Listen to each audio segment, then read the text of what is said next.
Hey guys, tonight we're lighting a candle, fluffing up our pillow, and drifting into one of history's most delightfully absurd eras, the Victorian age, the only time in history when you could walk into a pharmacy, buy a bottle of laudanum, a box of cocaine lozenges, and some soothing syrup for your baby all before lunch.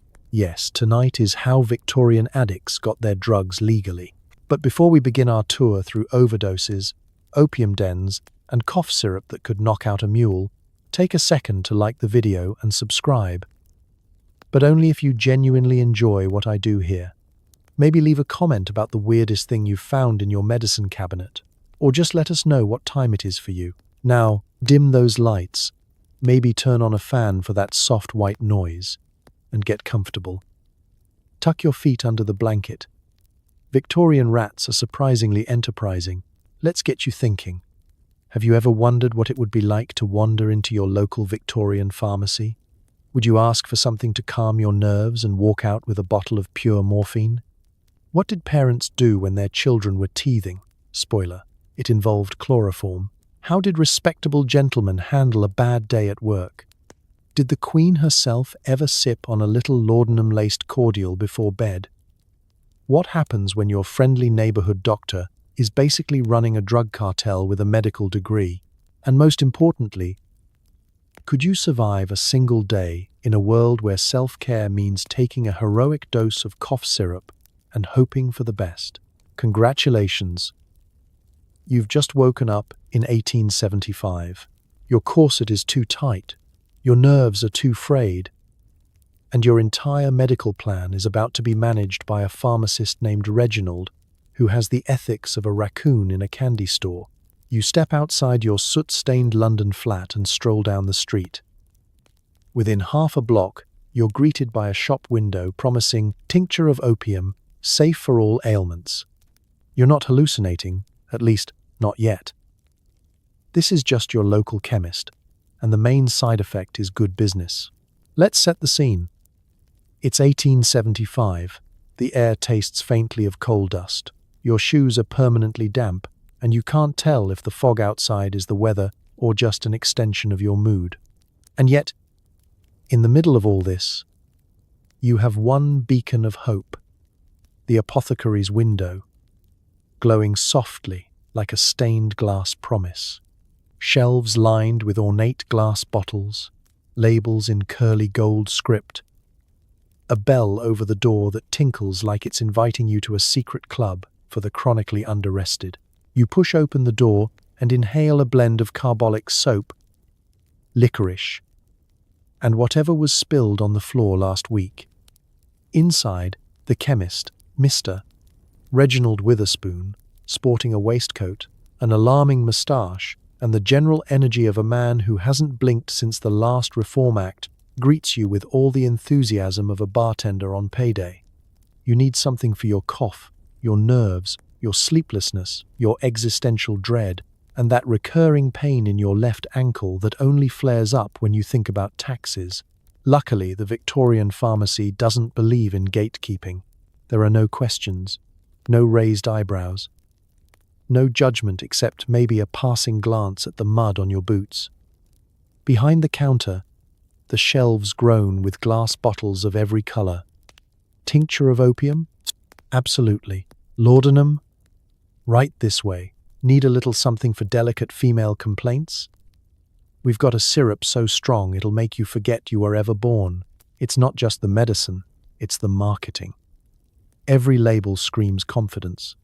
Cures consumption, restores vitality, for hysteria, indigestion, and all that troubles you. If you squint, you might notice that every solution, no matter the problem, contains about the same 4 ingredients. Alcohol, opium, maybe a splash of chloroform, and a teaspoon of hope.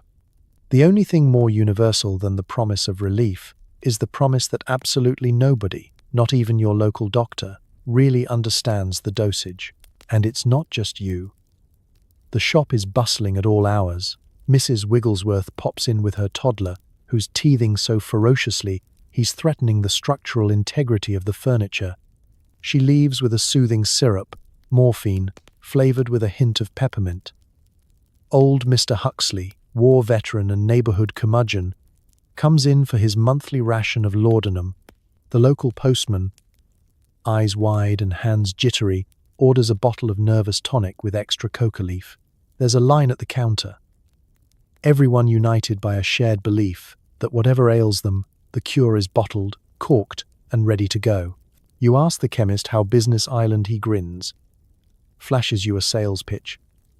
Never better, sir. Never better. You get the sense he's not just talking about the shop. The entire city is buzzing with a sort of low-level mania, a product of stress, smog, and several thousand gallons of legal narcotics flowing through its veins. The best part? No one thinks any of this is strange. Addiction hasn't been invented yet. Dependence is just regular custom. If you show up 3 times in 1 week, the chemist thanks you for your loyalty. There's no judgment, no. Have you tried mindfulness? Just a polite. Would you like that with extra morphine or the regular dose? By the time you leave, you're cradling a small paper parcel like it's a birthday present from God. Back out in the street, you glance down at your new purchase. For a moment, you wonder if it's safe. But the label says, safe for all ailments. And the Victorians wouldn't lie about that, would they? You walk home through the swirling fog, medicine in hand, comforted by the knowledge that in a world this unpredictable, at least you can always count on your local opium shop. And if you can't, well, there's another chemist 2 doors down. Welcome to the golden age of Victorian wellness, where everyone's problems have the same solution, and the only real danger is running out before Sunday. Feeling nervous? Overwhelmed? Slightly peckish? The answer is laudanum, a blend of opium and alcohol, cheerfully marketed for everything from menstrual cramps to existential dread. Even Queen Victoria's personal physician swore by it, which really says it all. Let's set the mood. It's mid-afternoon, and the laundry list of your daily duties is so long you're starting to hallucinate extra chores. You've wrangled the children, polished the silver, soothed the husband, and tried not to think too hard about what's growing in the pantry. You're one threadbare nerve away from running off to join the circus. But don't worry. Salvation comes in a tiny brown bottle, sealed with wax and swirling with promise. Laudanum. The word alone sounds soothing, like a soft pillow or a gentle lullaby. Never mind that it's basically liquid opium, with a shot of brandy thrown in for good measure. You fetch it from your kitchen cupboard, nestled comfortably next to the vinegar and the baking soda. The label says, for women's complaints, but the truth is, everyone in the house has sampled it at least once. Even the cat looks suspiciously relaxed these days. The first sip is sharp, sweet, and slightly spicy, like drinking the world's most dangerous mulled wine. Within minutes, your troubles seem to recede, blurring pleasantly around the edges. The children are still shrieking in the next room, but their voices now sound distant, like a string quartet being played underwater. Your mother-in-law is still criticizing your jam, but suddenly her words float harmlessly past you, adrift in a cozy opium cloud. It's not just you. Every woman on your street has a bottle tucked away for emergencies, which, in Victorian England, is just another word for Monday. At the next tea gathering, conversation flows easily as Mrs. Catamole confides that she's upped her dose since her twins started teething. Mrs. Winthrop laughs as she passes her own bottle around the table, suggesting a preemptive toast to sanity. No one bats an eye. You all know the secret. Motherhood is a full-contact sport, and the only way to survive is with a chemical advantage. And it's not just the headaches or the monthly miseries. The Victorians have invented an ailment for every occasion, each one curable by laudanum. Nervous exhaustion? Laudanum. Sudden onset of melancholy? Laudanum. Husband has opinions? Double laudanum.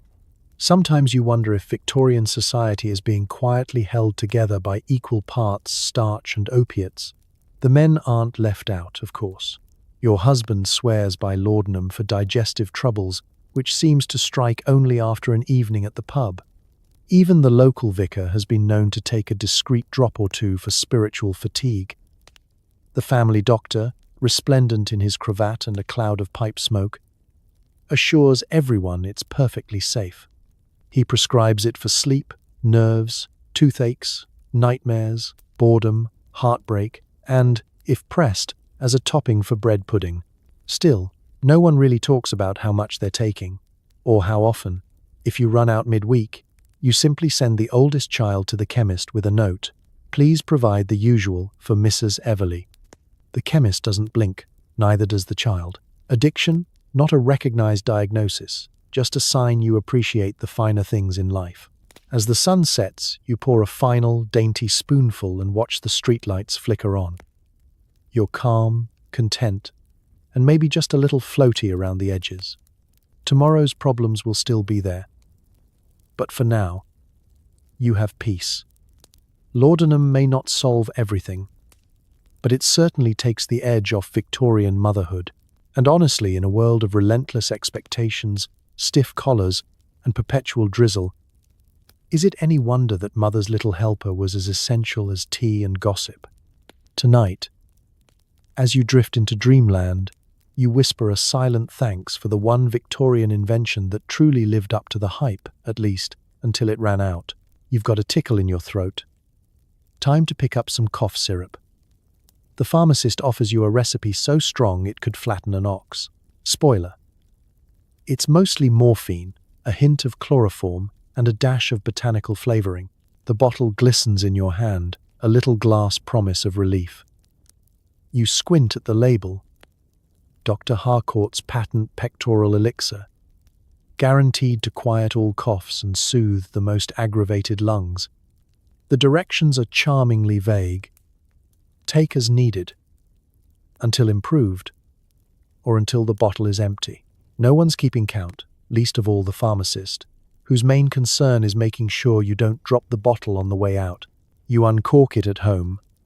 The aroma a mix of licorice, turpentine, and something that smells suspiciously like the inside of a horse stable. But you're a modern Victorian, so you take your medicine bravely. The first spoonful burns slightly on the way down and leaves your tongue numb.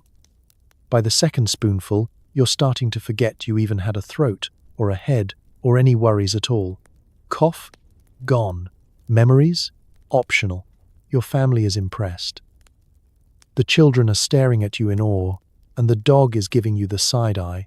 He remembers the last time someone in the house got into the cough drops and spent the afternoon rearranging the cutlery drawer with suspicious focus. Your spouse, ever practical, takes a swig just in case, and within minutes is reclining on the sofa, smiling at a crack in the ceiling that's never looked so fascinating. This isn't just any cough syrup. It's the centerpiece of the Victorian home remedy arsenal. There's no such thing as dosing instructions, child-proof lids, or warning labels.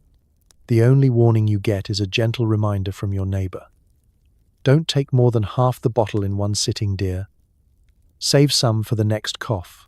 And if you do overindulge, well, the solution is simple. More rest, more syrup, and maybe a stern look from your family doctor, who will then prescribe you another bottle. But this isn't just about fighting the sniffles. Cough syrup in Victorian England is the Swiss Army knife of medicine. Sore throat, headache, sleeplessness, backache, heartbreak, there's a syrup for that, and it's probably the same syrup. If you feel run down, you take a spoonful. If you feel run over, you take 2. It's medicine by vibes. Let's be honest, the real magic is in the ingredients.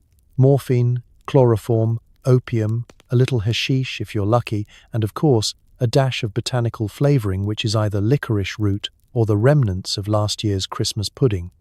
The morphine numbs your throat, the chloroform puts your brain on vacation, and the botanicals? Those are just there for plausible deniability.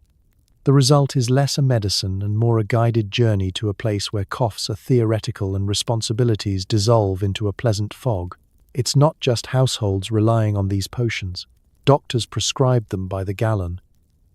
And every chemist in town has their own secret blend, handed down through generations or possibly just made up that morning. Some bottles come with testimonials. Cured my cough in a single night, or My wife hasn't spoken for 3 days, thank you, Dr. Harcourt. If you see a Victorian advertisement promising to soothe your lungs, put you to sleep, and restore your spirits, you can bet it's packing more punch than your favorite pub. By the time you finish your dose, you're floating just above the settee, serenely unbothered by coughs, colds, or the news that your aunt is coming to visit for a month. The only thing left behind is a faint tingle on your lips and the suspicion that you might have solved the meaning of life, but forgot it as soon as the next dose kicked in. And so, the humble Victorian cough syrup does its job. Not just stopping coughs, but stopping conversation, anxiety, and any lingering sense of self-preservation. If you wake up tomorrow with your lungs still attached and your furniture still in the right place, consider it a win. And if the tickle in your throat returns, well, there's always another bottle behind the counter waiting to flatten the next ox, or at least the next Victorian. After a long night of medicating, you wake up with a head that feels like it's been stuffed with damp newspapers. What's the cure? More drugs, of course. Victorian mornings. When the breakfast table was full of jam, toast, and a little extra heroin, the sun has barely cracked through the London fog.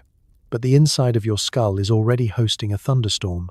The gaslight flickers overhead, doing its best impression of a hangover itself, dull, inconsistent, and threatening to go out at any moment. You gingerly peel yourself from the embrace of your straw mattress, which smells faintly of must and regret. Your mouth is a barren wasteland. Your tongue has been replaced by a sock. There's a dull ache behind your eyes, the kind that suggests you made several questionable choices last night, and not all of them involved singing in public. You shuffle into the kitchen, where the morning routine is less about nutrition and more about survival. The table is laid with the usual burnt toast, cold jam, yesterday's tea reheated to the temperature of dishwater, and the crowning glory, a dainty bottle of breakfast restorative tonic. The label glows with Victorian confidence. A pleasant blend of heroin, alcohol, and assorted invigorants, for headaches, weariness, and all manner of morning miseries. It's basically brunch, but with a chance of time travel. You take a measured sip, mostly out of habit. The tonic slides down with the familiar warmth of bad decisions, and, after a moment, you begin to feel almost human again. Your headache blurs into the background. Your spirits rise, or maybe just float sideways. Even the neighbor's rooster, who, for the record, is always plotting your doom, sounds less threatening. You spread jam on toast with renewed enthusiasm and realize that your left hand is only shaking a little bit. Progress. Your spouse stumbles in, looking like they've spent the night wrestling with a sack of cabbages. Rough night? They mumble, eyeing the tonic. You both exchange the knowing look of people who have stared into the abyss of Victorian medicine and come back with only mild liver damage. The children bounce in, suspiciously energetic, and demand their own morning drop for growing pains. You oblige, because nothing says responsible parenting like giving your 7-year-old a diluted dose of laudanum before school. And why not? In Victorian England, the morning after is not a shameful secret. It's a community event. Everyone has their own favourite cure. The baker swears by a nip of gin in his porridge. The milkman carries a flask labelled 4 chills, which is code for "I have seen things at 5 a.m. no man should see." Even your landlady, who hasn't smiled since the Crimean War, keeps a vial of pick-me-up elixir in her apron, ready to do battle with the day. If breakfast conversation is a little sluggish, it's only because everyone's still waiting for their opium to kick in. Outside, the city is waking up the same way you are. Slowly, creakily, fueled by substances that would put a modern pharmacist in cardiac arrest. Horse carts rumble by, their drivers fortified with cocaine-laced throat lozenges. The newspaper boy is selling yesterday's headlines and today's headache remedies. The town doctor strolls past, whistling a tune and already writing prescriptions for morning restoration on his way to the bakery. And if you're still feeling rough after breakfast? No problem. There's a lunchtime tonic, an afternoon pick-me-up, and a pre-dinner digestive, all suspiciously containing variations on the same basic theme: morphine, alcohol, and a sprinkling of hope. The Victorians believed in treating every symptom with enthusiasm and as many bottles as you could fit on your mantelpiece. So you finish your toast, pour yourself another restorative, and marvel at the resilience of the human liver. If anyone asks how you're feeling, you just smile and say, "Never better." After all, in a world where the cure for a hangover is more of what caused it, you're just following doctor's orders. And as the day goes on, the great Victorian hangover dissolves into memory. Until tonight, when the cycle starts all over again. Cheers to progress, persistence, and pharmaceutical optimism. You sneeze once, and suddenly you're being handed a little box of cocaine lozenges with a doctor's blessing. Forget about sinus pressure. You're about to be the most confident, wide-eyed person in the room, with absolutely no chance of sleeping for the next 3 days. You take your first lozenge right there in the pharmacy, expecting maybe a mild numbing or the sort of soothing effect you get from a lemon drop. Instead, you feel a delightful chill race up your spine. Your nose clears instantly, and you're pretty sure you can hear colors. Victorian pharmacies don't mess around, especially not when it comes to the sniffles. The box is charmingly innocent. It's decorated with swirls, roses, and a small drawing of a cheerful child holding a daisy. The label promises rapid relief from all respiratory discomfort and, in smaller print, recommended for public speaking, stage fright, and general malaise. It also says, safe for children, which is both comforting and, in hindsight, slightly alarming. You walk home at twice your usual speed.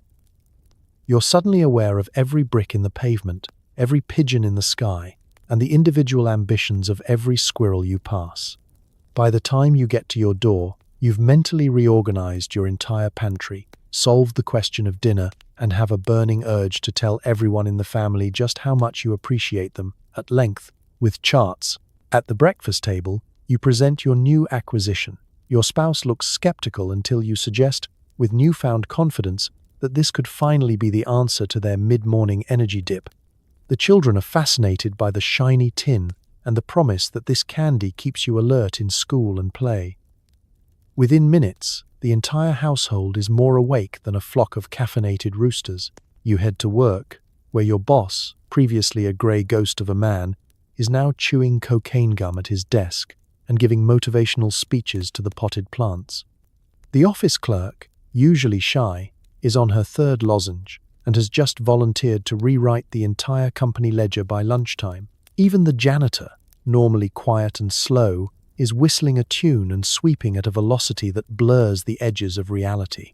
Victorian society quickly embraced cocaine as the miracle cure of the modern age.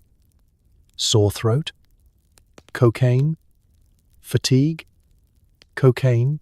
Feeling shy at a social gathering? Want to impress your in-laws?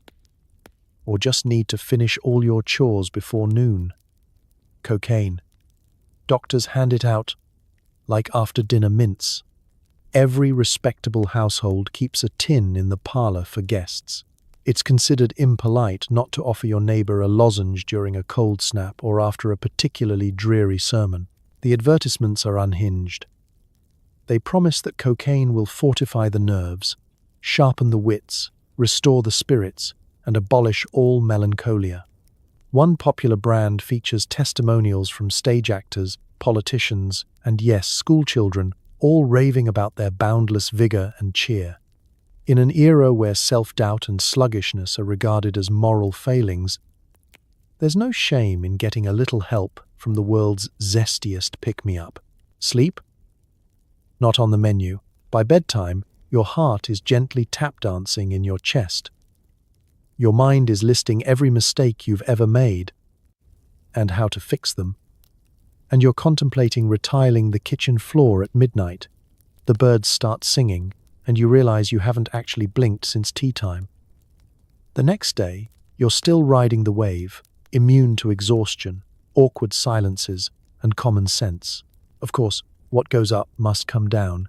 But the Victorians are too busy enjoying their newfound confidence to worry about details like eventual sanity. Cocaine lozenges, the original solution for everything, with a side of boundless energy and just a hint of mania.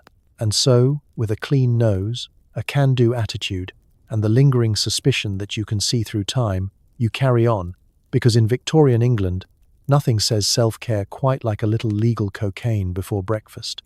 Your toddler is teething, and you, exhausted and desperate, reach for Mrs. Winslow's soothing syrup. It's pure morphine in a bottle, flavored for children.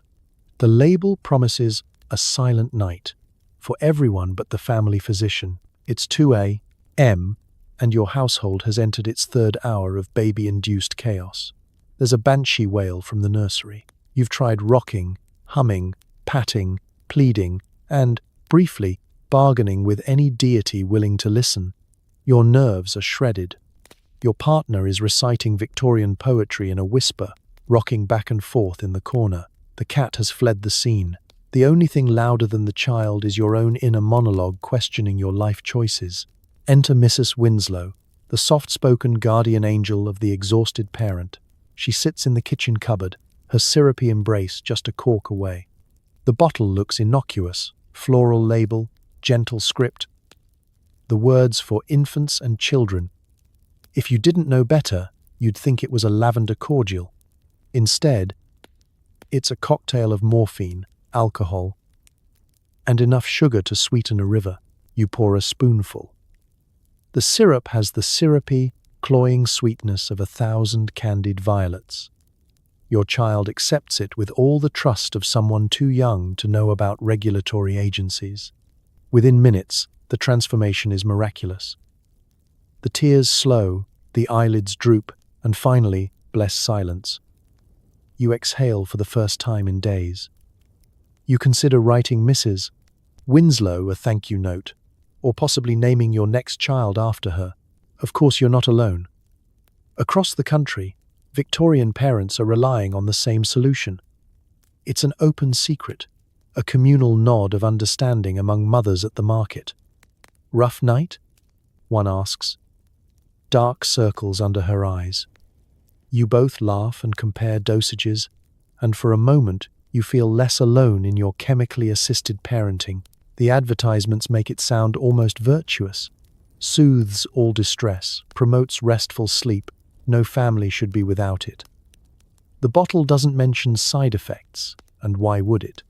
In Victorian England, a quiet child is proof of good parenting, and morphine is just another tool in the nursery. The idea that a medicine might be too strong for a toddler hasn't quite caught on. If anything, the only concern is running out before the next tooth breaks through. Doctors are only vaguely aware of the growing trend. Some frown at the idea of daily doses, but many are too busy prescribing their own nervous tinctures to worry about pediatric pharmacology. Besides, in a world where cholera and scarlet fever lurk around every corner, a little morphine seems positively wholesome. The real miracle is that it works for almost everything. Colic? Syrup. Restlessness? Syrup. Cough, hiccups, mysterious Victorian ailments like night terrors and general fretfulness. More syrup. The nursery shelf is a small apothecary, each bottle promising peace and quiet. You'd think, given the chance, that children would become addicted, but the Victorians don't believe in addiction. If your toddler develops a sudden enthusiasm for nap time, it's just a sign of good breeding. And yet, there's a faint undercurrent of worry. Maybe it's the way the family physician sighs every time he visits. Maybe it's the pamphlet you saw in the chemist's window, warning about overuse. You briefly wonder if there's such a thing as just enough morphine, but the thought drifts away as you catch up on 3 weeks' sleep in a single night. By morning, your child awakens bright-eyed and suspiciously cheerful. You're rested, grateful, and only mildly concerned about how much morphine it takes to raise a Victorian baby. The cycle will repeat. Another tooth, another dose, another night of chemically induced peace. So you tuck the bottle back in the cupboard, thank Mrs. Winslow, and brace yourself for whatever comes next. Because in Victorian England, parenthood is a contact sport, and the most powerful player in the nursery is the one holding the morphine. Your neighbour, Mr. Blenkinsop, has a toothache. No worries. The dentist pulls out a bottle of ether and a rag and tells you to bite down. 5 minutes later, you're not sure if you've been cured or teleported to another dimension. It's a scene straight out of a fever dream. The waiting room smells faintly of pipe smoke and nervous sweat. The walls are decorated with watercolors, one of a smiling child, one of a chicken, and one of what can only be described as dentistry before anesthetics. There's a small crowd gathered, because a trip to the dentist is free entertainment in a world with no streaming service. Mr. Blenkinsop is sweating more than usual, clutching his jaw like it's about to fall off, and muttering about the old days when all you needed was a swig of gin and a good scream. The dentist, Dr. Fenwick, a man whose handshake could crush walnuts and whose mustache could conceal small mammals, greets you with brisk cheer. He's part artist, part mechanic, and entirely too excited about his new bottle of ether. There's no sterile white coat here, just rolled-up sleeves, a vest dusted with tooth powder, and the air of someone who truly believes pain builds character. Blenkinsop is instructed to sit, open wide, and trust the process. Ether is administered via a handkerchief, artfully draped over his nose and mouth, as if preparing him for a masquerade ball attended entirely by the inebriated. "Take deep breaths," says Dr. Fenwick, as if he's inviting his patient to meditate. Within moments, Blenkinsop's eyelids flutter, his head droops, and the room feels oddly quieter. Here comes the fun part. Victorian dental ether isn't a science. It's more of a performance art. The timing has to be just right, too little, and your patient wakes up mid-extraction, too much, and they'll be talking to Queen Victoria herself. The dentist gives Blenkinsop's molar a swift, practiced yank. Somewhere in the haze, Blenkinsop gives a sort of contented snore, as if he's having a lovely dream about being anywhere else. Everyone in the room leans forward with morbid fascination. Tooth out, ether bottle corked, rag set aside. Dr. Fenwick wipes his brow, satisfied. Mr. Blenkinsop is, technically, alive, though he's now speaking in tongues and describing the wallpaper in colors no one else can see. You may feel a little light-headed, the dentist says, which is Victorian for. You may be astral projecting for the next 15 minutes. Ether, in the Victorian mind, is nothing short of miraculous. No more biting on sticks, no more holding hands with the local priest, no more using whiskey as both painkiller and mouthwash. Now, for the price of a shilling and a mild risk of setting the curtains on fire, you can float above your own body while a man with questionable hygiene and a pair of pliers rummages around your mouth. But, of course, ether isn't reserved for dentistry. It becomes the era's answer to everything. Minor surgery, major surgery, headaches, and sometimes just for nerves. Ladies fainting at parties are revived with a gentle whiff. The more adventurous try it recreationally, for the relief of ennui. If you've ever wondered what it's like to forget your own name while simultaneously hearing the secrets of the universe, a spoonful of ether is the way to go. The after effects are legendary. You wake up with no memory of what just happened, a mouthful of cotton, and a powerful craving for biscuits. The rest of the day is spent blinking at sunlight and wondering if your neighbor's dog has always looked so philosophical.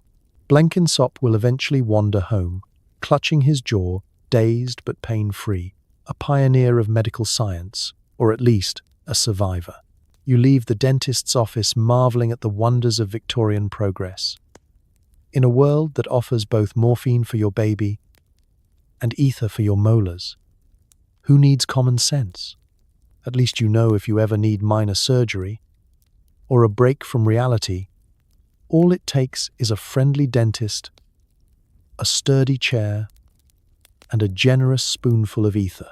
And if you start seeing colors or remembering past lives, well, that's just part of the Victorian healthcare experience. You're bombarded with advertisements for Dr. Bumble's tonic elixir, Mrs. Sneed's sleep drops, and Professor Featherstone's nerve pills. Each one promises to cure whatever ails you. Each one is basically liquid opium with a fancy label and a dash of hope. You can't walk down the street or open a newspaper without being serenaded by claims more enthusiastic than a motivational speaker on 6 espressos.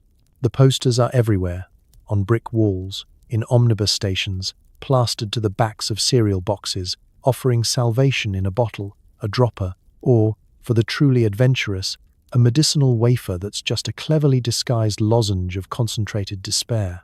Let's talk about the labels, because this is Victorian England, and branding is everything. Bottles are lovingly adorned in gold leaf, curly fonts, and illustrations of healthy, ruddy-cheeked children or elderly men playing cricket.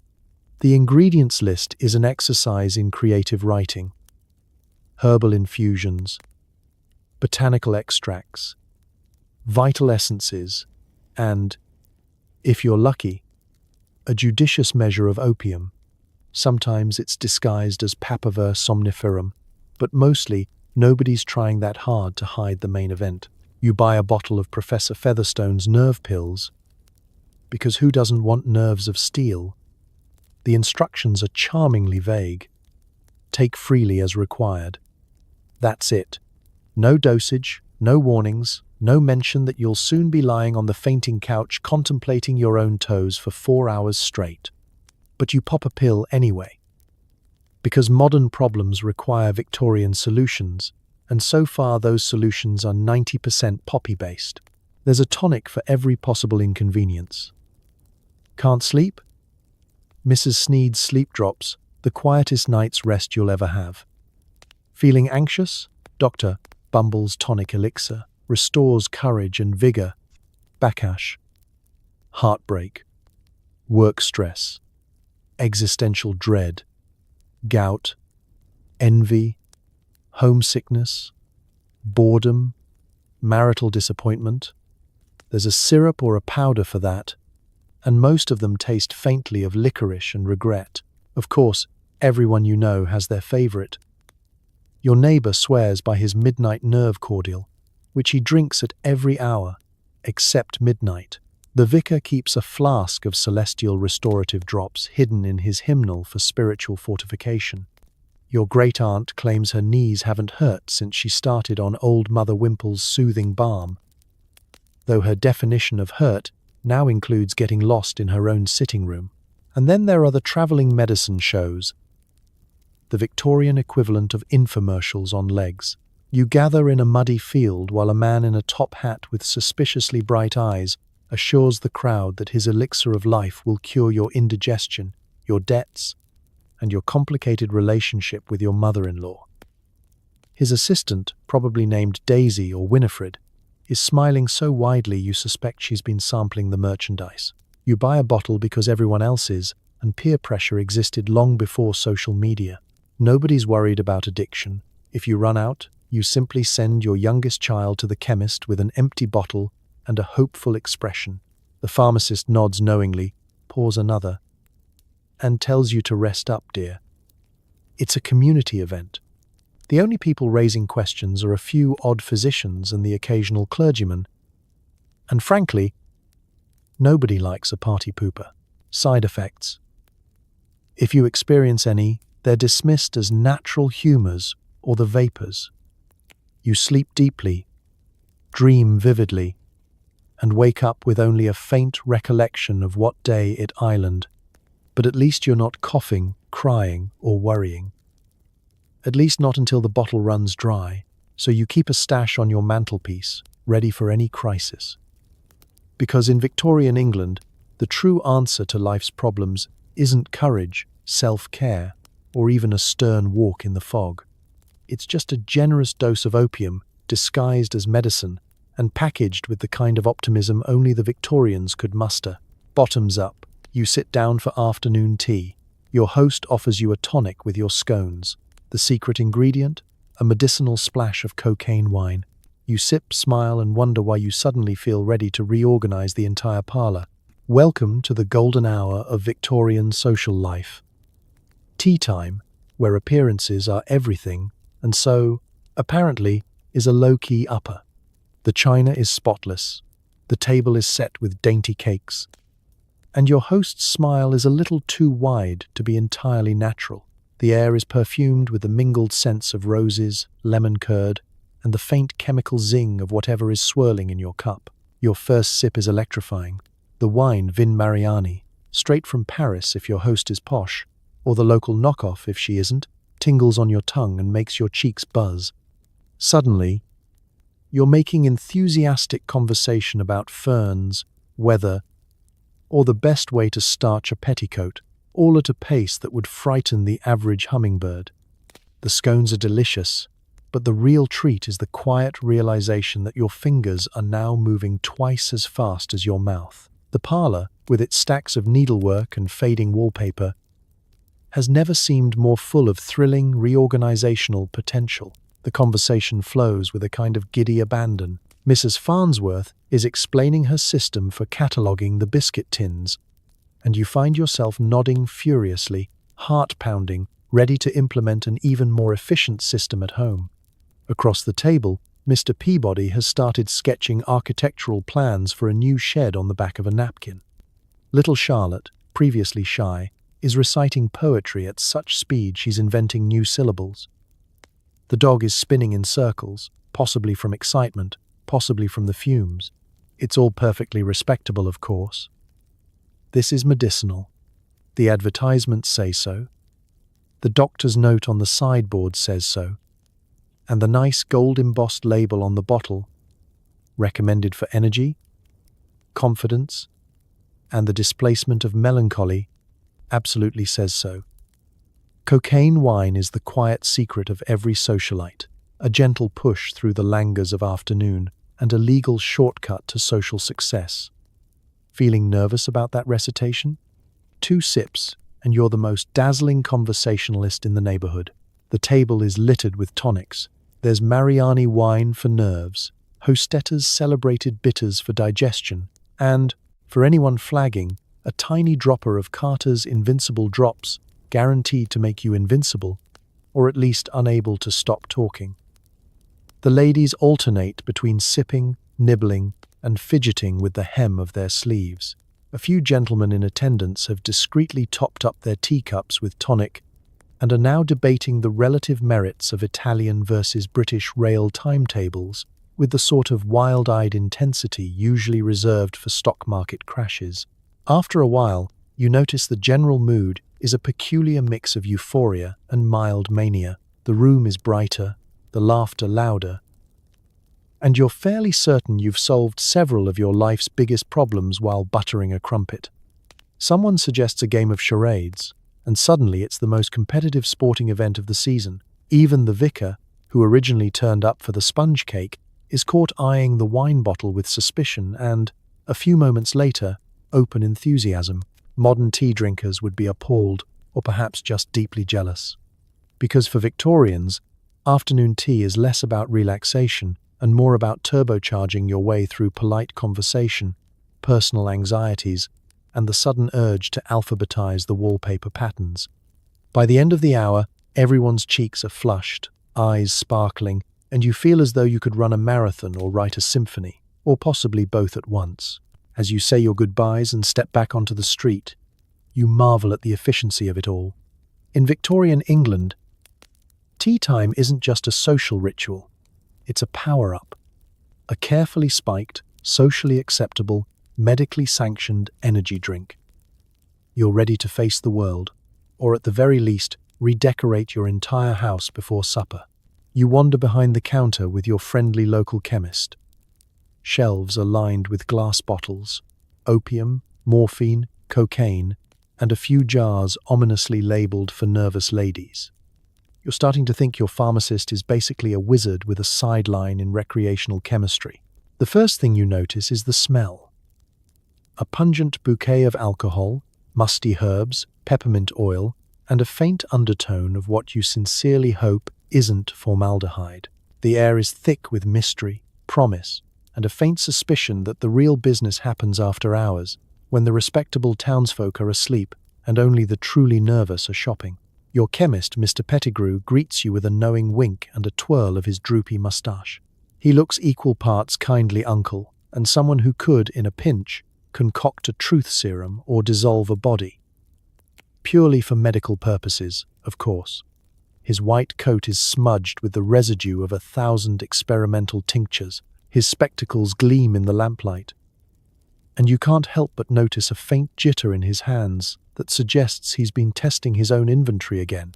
Shelves stretch from floor to ceiling, each brimming with possibilities. One section is devoted to digestive delights, chalky potions for stomachaches that double as gentle sedatives. Another is labeled Gentleman's Tonic, a collection of vials promising to invigorate your constitution and, if the testimonials are to be believed, restore marital harmony. Nearby, a row of deep blue bottles bears hand-lettered tags: Nerve Drops, Elixir of Tranquility, Professor Black's Restorative Mixture. The more you read, the more you're convinced half these products were named during a fever dream. Mr. Pettigrew is a connoisseur of chaos. With a flourish, he shows you a glass stopper bottle filled with reddish syrup. Opium, the best Calcutta can offer. Good for pain, coughs, or, he lowers his voice, the sort of restless sleep that follows an argument with your mother-in-law. Next to it, a delicate decanter contains morphine for when nothing else will do. He offers it as casually as one might offer you a biscuit. Then there are the truly special concoctions. Cocaine in fine white powder, measured out in tiny silver scoops and mixed into pick-me-up lozenges. A thick amber syrup labeled Balm of Serenity, recommended for the vapors, emotional upset, or piano recitals. A squat green jar sits in the back, labeled Only Don't Ask. You wisely don't. Every bottle has a story. Some have actual stories pasted right on the label. Mrs. Potts, relieved of lumbago and despair. Lord Arthur, who finally slept through a thunderstorm. It's less a pharmacy than a shrine to chemical optimism, a place where hope is bottled, corked, and sold for a shilling with a smile. If you mention a new malady, Mr. Pettigrew already has a tincture ready, guaranteed to fix your nerves, spleen, or occasional attacks of gloom. The real magic, though, is how ordinary it all seems.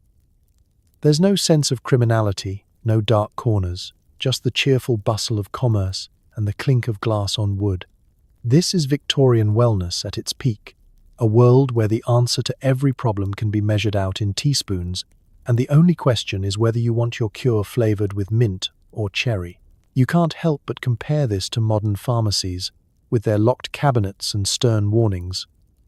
Here, the only restriction is how much you can carry home.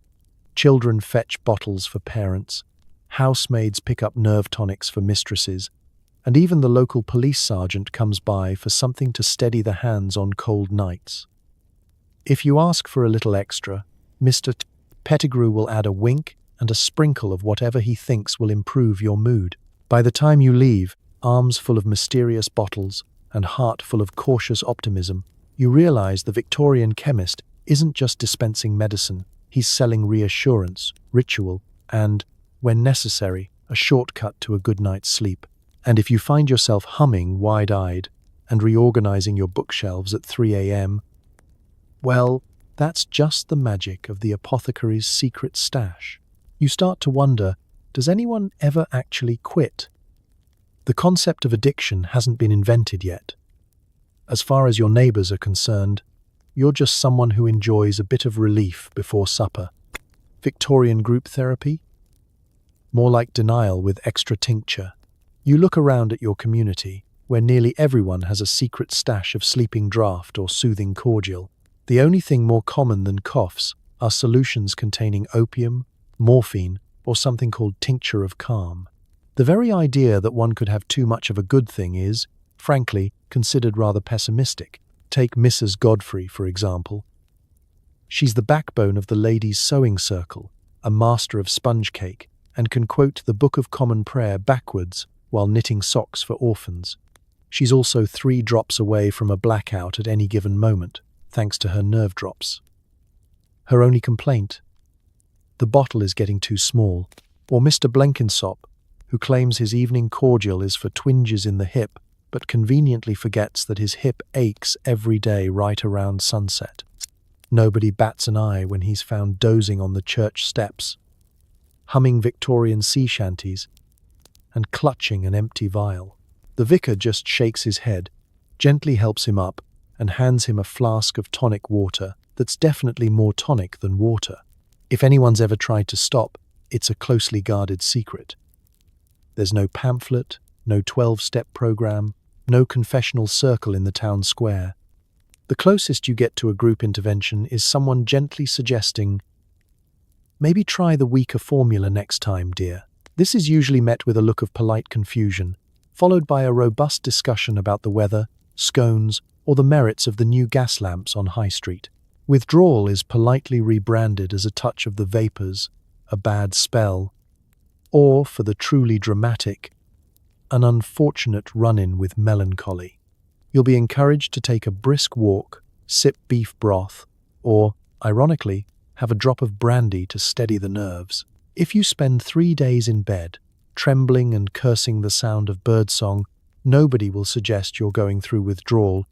They'll just assume you're a sensitive soul with a delicate constitution and a tendency to overthink the weather. Even the doctors are in on it. The family physician, with his walrus mustache and bottomless prescription pad, is more likely to suggest a change of scenery than a change of medication. "Try the seaside for a month," he says, packing you off with a trunk of laudanum and instructions to write when you feel quite restored. The only therapy you'll find is the sound of waves, a bracing wind, and a nightly medicinal cordial from the hotel bar. The chemist knows, of course. He keeps a careful eye on who's ordering double and who's switched from drops to elixirs and back again, but he's not one to judge. In fact, his business model depends on repeat customers, and nothing ensures loyalty like a remedy that soothes, sedates, and hooks you faster than you can say Victorian self-care. Even so, you sometimes catch a whiff of concern.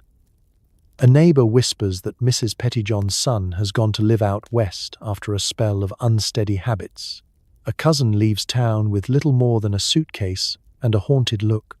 But these are stories, told in low voices, never discussed openly, quickly drowned in another round of just a little something for my nerves. So you carry on, comforted by the knowledge that in Victorian England, the only real taboo is admitting there might be a problem. Here, community is built not on confession or confrontation, but on collective, polite denial, seasoned with just a drop more laudanum and a promise to try and cut back. Tomorrow, or next week, or perhaps, after one more bottle, society ladies gather for a restorative lunch.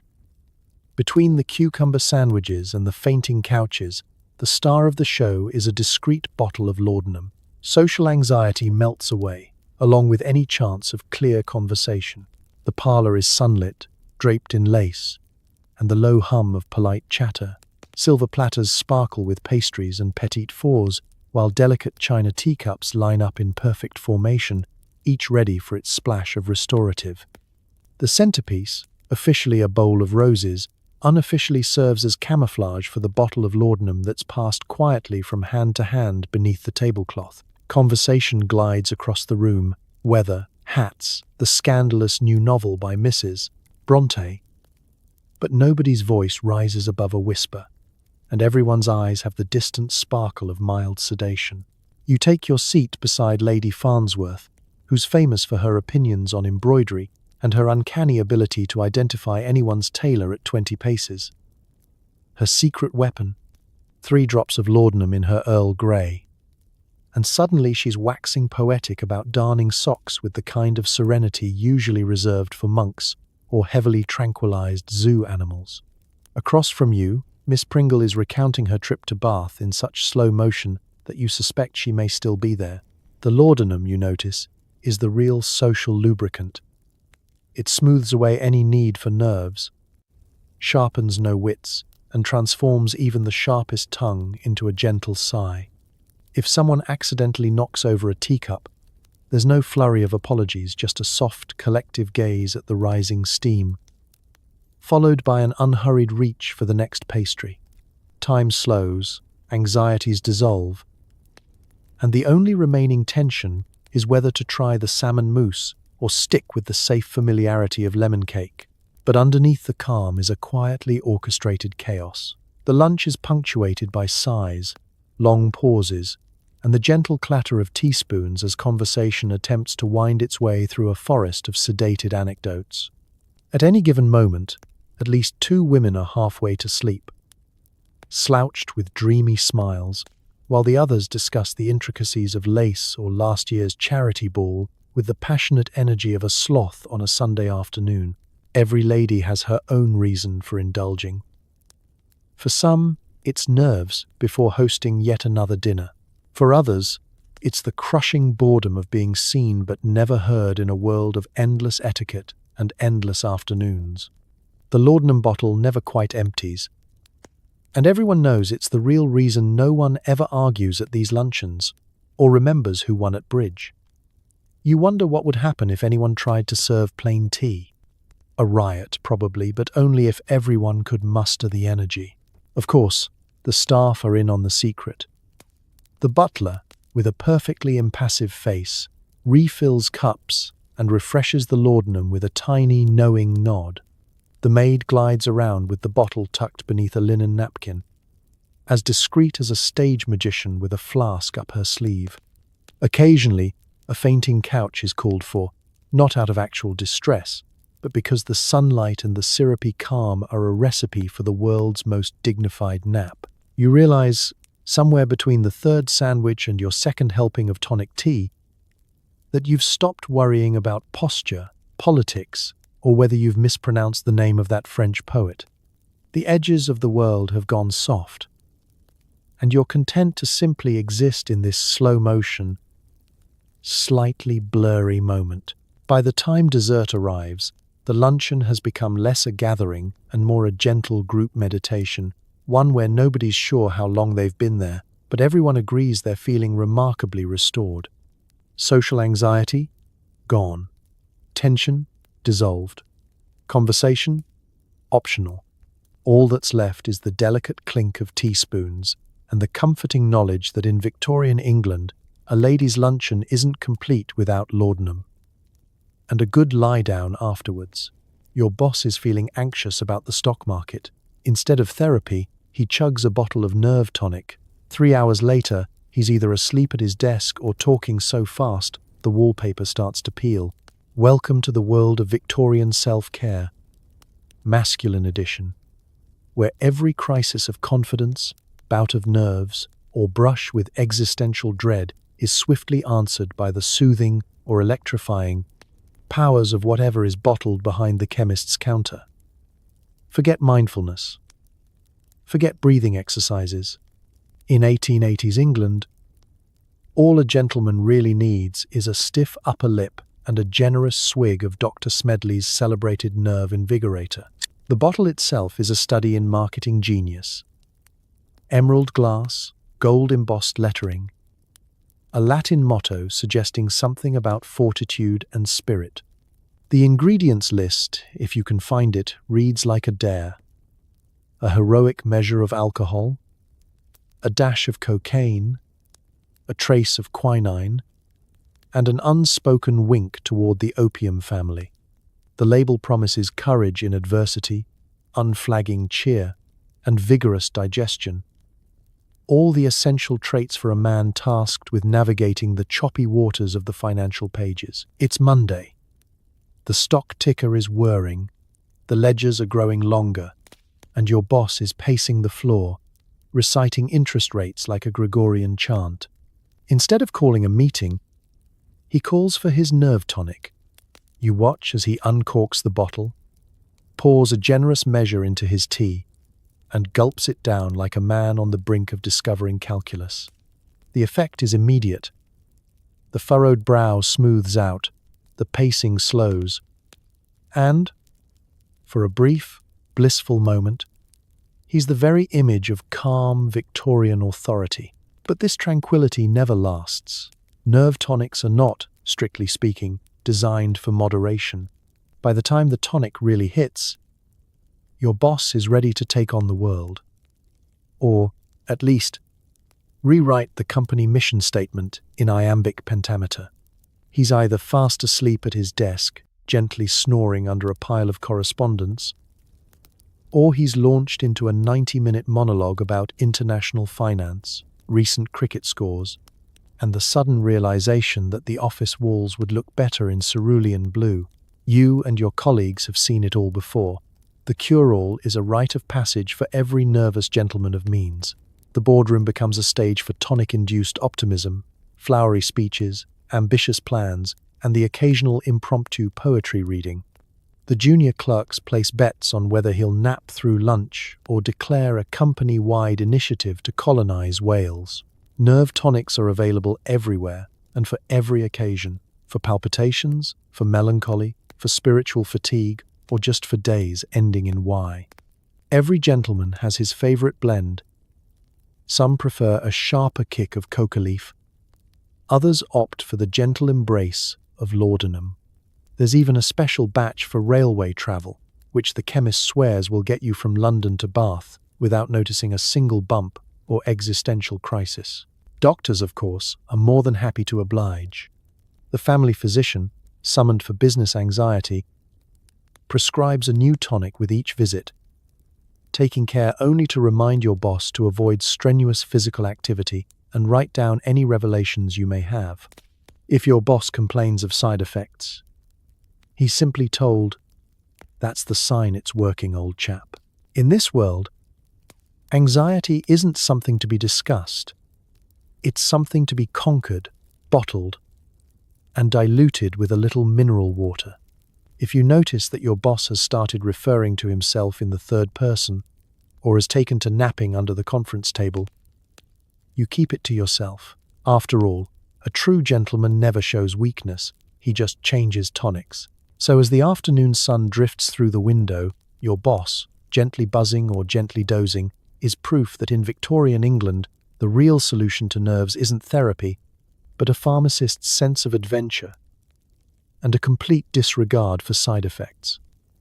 Sleep well, knowing that somewhere out there, another bottle is waiting for the next crisis of confidence.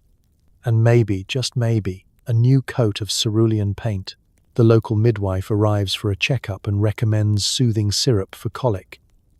Side effects may include, well, nobody wrote them down, but at least the house is quiet.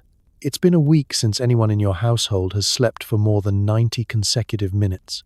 The baby is crying, the toddler is teething, the dog is howling in solidarity, and you've started hallucinating that the wallpaper is judging your parenting choices. Enter Mrs.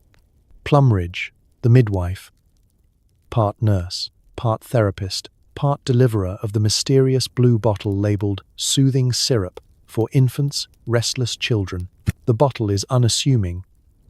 Pale blue glass, a cork stopper, and a label with more promises than instructions. A gentle and effective remedy, it boasts, to relieve wind, fretfulness, and all childhood discomforts. Ingredients, vague. Dosage, generous. The instructions advise you to administer freely as needed. You consider whether that applies to parents as well. You measure a dose by candlelight, pouring a thick, honeyed stream onto a tiny spoon. The syrup smells faintly of licorice and regret. And if you squint, you can just make out a faint whiff of laudanum lurking beneath the herbal blend. The baby, exhausted and red-faced, gulps it down and, within minutes, transforms from a tempest into a peaceful cherub. Her fists unclench, her eyelids droop. The room, for the first time in days, is blissfully silent. You and your partner stare at each other, stunned, as if a minor miracle has occurred. This is the secret of the Victorian nursery. When in doubt, sedate. Soothing syrups, infants' cordial, and children's restorative drops become a staple on every parent's shelf. The market is full of options: Godfrey's cordial, Dalby's carminative, Atkinson's infant's preservative. The advertisements promise relief for baby and sanity for everyone else. The side effects? Not listed. The risks? Never discussed. After all, What's a little drowsiness compared to a night of uninterrupted sleep? Word spreads quickly. Your neighbors nod approvingly when you mention the syrup at the baker's. Mrs. Blenkinsop across the road swears by it, noting her twins haven't made a peep since she discovered the blue bottle. The grocer keeps a stash behind the counter for trusted customers, and the local doctor, too, is a fan, though he'll sometimes recommend adding a drop of brandy for those particularly lively children. In this world, there's no such thing as too much rest. If the baby is suspiciously quiet for an entire afternoon, you simply count your blessings and enjoy a second cup of tea. Grandmothers reminisce about their own childhoods spent dreaming deeply, and nobody seems concerned that half the family portraits feature children who look both angelic and slightly dazed. Of course, not all miracles are without their price. Occasionally, you'll hear a whisper, "So-and-so's little one seems terribly hard to wake," or "The midwife says we should cut back, just in case." But these warnings are faint, lost in the soft haze of parental relief. The chemist, for his part, never asks questions. He simply refills the bottle with a knowing nod, reminding you to shake well before use. Bedtime becomes a smooth operation. You line up the children, dispense their nightly dose, and marvel as the chaos of the day dissolves into soft snores. The dog curls up in the corner, content. You and your partner finally collapse into bed, almost giddy with gratitude and residual guilt. Sleep is deep, dreamless, and, if you're lucky, uninterrupted. In the morning, the baby wakes, pink-cheeked and smiling, with no memory of the long night before. You vow to try a more natural approach tomorrow, but by sundown, the wailing returns, and so does the syrup. In Victorian England, peace and quiet come in a bottle, and nobody asks too many questions about how the magic works. Sweet dreams, tiny human, see you on the other side of the blackout. You follow a friend through a back alley and discover London's notorious opium dens. Dark, smoky, and surprisingly crowded, it's the place to be if you enjoy velvet couches and losing 3 days at a time. The smell hits you first, a pungent blend of incense, old perfume, sweat, and that unmistakable sweet medicinal aroma. Your shoes stick faintly to the floor, which is somehow both plush and suspiciously damp. The gaslight is low, filtered through heavy velvet curtains in colors that once were red, but now live somewhere between burgundy and defeat.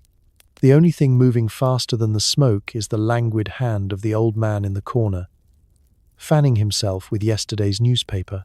You're ushered to a couch, velvet of course, and so soft you briefly wonder if you've been swallowed by a particularly luxurious sea creature. There's no chatter here, just the soft murmur of voices too tired to rise above a whisper. All around you, men and women recline, eyes half-lidded, faces turned toward the stained ceiling, as if waiting for some distant, invisible parade. Some of them haven't moved in hours. Others, you suspect, may actually be furniture.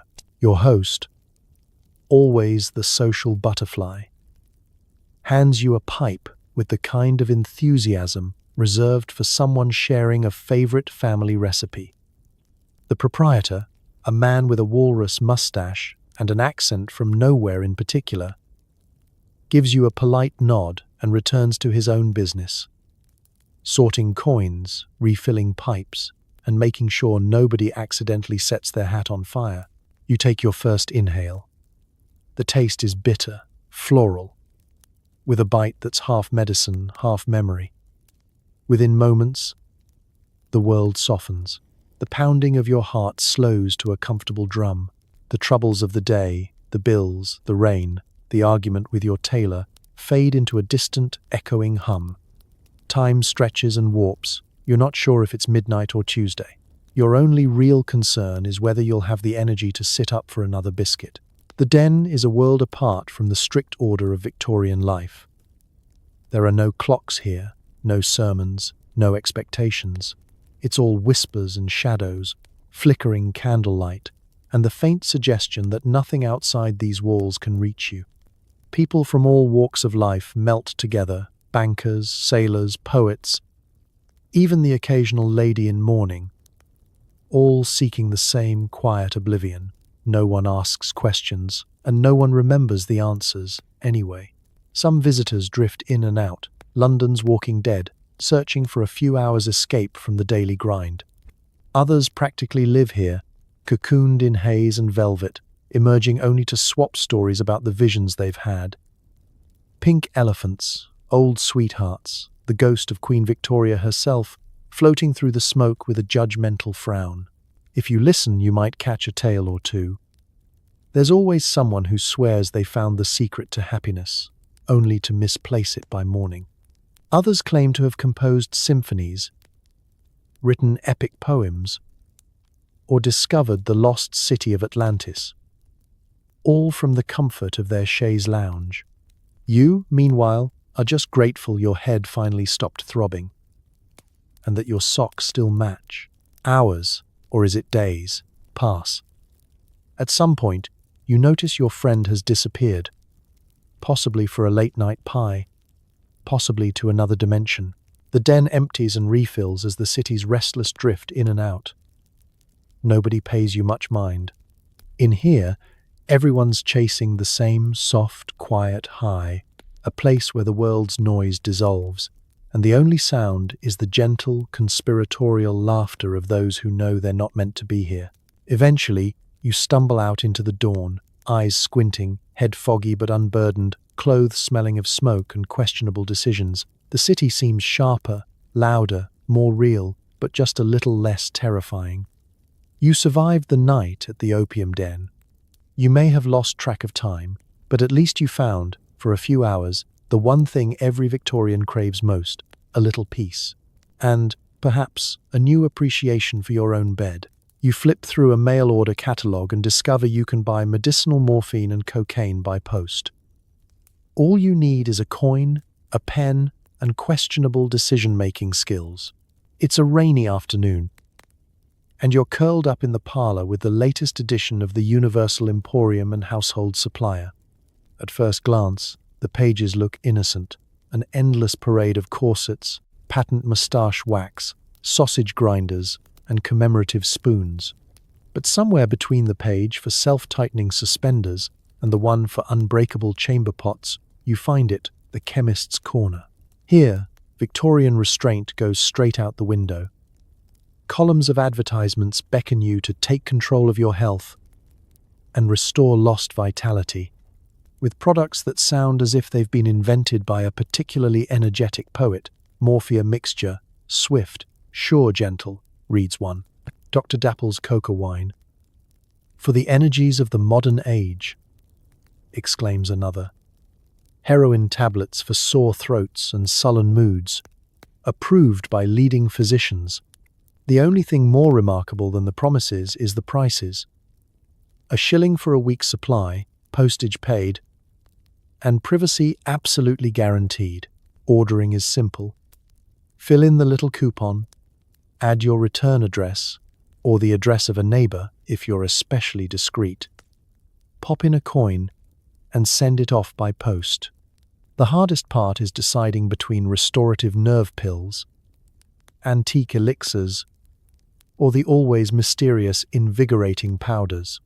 Even your child could do it, though hopefully they're still distracted by the illustrated section on wind-up toys and mechanical birds. A few days later, the postman knocks, slightly cross-eyed from hauling a sack full of parcels addressed in shaky handwriting. He hands you a nondescript brown package, tied with string and smelling faintly of licorice and rebellion. You bring it inside, set it carefully next to the tea caddy, and open it with a small, guilty thrill. Inside are bottles, tins, and paper-wrapped bundles, each promising to solve everything from melancholy to marital boredom. No questions asked, no prescription required, no awkward conversations with Mr. Pettigrew, the local chemist, about your nervous disposition. The mail-order pharmacy is Victorian England's answer to online shopping, only the internet hasn't been invented. And your user reviews come in the form of shaky testimonials printed in tiny font. Restored my vigour, claims a Mr. G. Lester. Perfect for mother's nerves, adds Mrs. B. Manchester. No mention of side effects, no warnings about dependency, just a cheerful suggestion to repeat as necessary. The convenience is intoxicating, literally. You never have to leave the house. Your neighbors are none the wiser. If you want to stock up on morphine drops for the winter, you simply check a box. If your spouse has a sudden fit of melancholy, or you've run out of patience, Dr. Chumley's nervous elixir can be yours by Tuesday. You start to understand how Victorian households became such loyal, if slightly dazed, customers. Of course, there are pitfalls. Maybe the label's fallen off, and you're not sure if you're taking digestive drops or invigorating liniment. Maybe you order an extra bottle just in case, and suddenly your cupboard looks like a miniature chemist's shop. Maybe you start recognizing your own handwriting on the frequent customer coupons. There's also the chance of a mix-up. One customer orders cod liver oil, gets opium instead, and writes back only to thank the company for the best sleep of my life. And if anyone raises an eyebrow about your sudden good cheer, improved complexion, or tendency to speak in paragraphs, you simply smile, point to the mail order guarantee, and claim you're trying the latest Parisian remedy. After all, in a world where the only thing separating you from a bottle of morphine is a postage stamp and a little creative ambition, why not live a little? So you settle back, pen poised over the next order form, wondering if you need more syrup, stronger lozenges, or simply a day off from your own newfound vitality. Victorian mail order. The only place where shop from home really means transform your mood and your Monday, one parcel at a time. You visit Dr. Peabody, whose main qualification is a mustache you could use as a duster. His prescription pad is just a list of his favorite drugs. Medical school? More like a crash course in creative handwriting. The waiting room smells faintly of tobacco, liniment, and a sense of impending improvisation. You thumb through a 2-year-old issue of Punch magazine, surrounded by dusty houseplants and a painting of a dog that has definitely seen some things. Patients shuffle in and out, clutching tiny bottles and looking both hopeful and slightly bewildered. Dr. Peabody's name is hand-painted on the door in the kind of script that suggests either great care or a minor earthquake during the application. You're ushered in at last. Dr. Peabody greets you with the brisk enthusiasm of a man who's running 3 experiments at once. None of them strictly legal. His spectacles are always on the tip of his nose, ready to be whipped off for dramatic effect. The mustache, thick and unruly, seems to have a life of its own and may actually predate the discovery of germs. So, what brings you in today? He asks, scanning you up and down with a mixture of curiosity and resignation. You mention a headache, some nerves, a cough, and almost as an afterthought, an existential sense of doom. His eyes light up. I have just the thing, he declares, and rummages through a drawer containing a positively Dickensian assortment of powders, vials, and suspiciously unlabeled bottles. Every diagnosis is an opportunity for Dr. Peabody to unleash his personal greatest hits. He scribbles on a prescription pad that already features 4 crossed-out recommendations. For your headache, a tincture of opium, to be taken as needed, which, according to him, is often. For your nerves, a nervous restorative containing cocaine and possibly a splash of absinthe for flavor. For your cough, laudanum syrup with a hint of menthol. For your existential dread, sunlight, fresh air, and if that fails, more opium. Medical school, as it turns out, was more of a social suggestion than a formal requirement. Dr. Peabody's diploma hangs crooked on the wall. If you squint, you realize it's signed by someone who might be his uncle. His education consisted largely of attending a few lectures, reading the odd anatomy book, and apprenticing under a man known locally as Old Scalpel Bill, who once removed his own appendix just to prove a point. Yet, you can't help but admire the confidence. There's a sense that any malady, however dire, can be soothed, if not solved, with the right mixture of tinctures, syrups, and blind optimism. His shelves are lined with experimental remedies and proprietary blends. There are jars labeled for lady troubles, for gout and ennui, and for when you just need a lie down.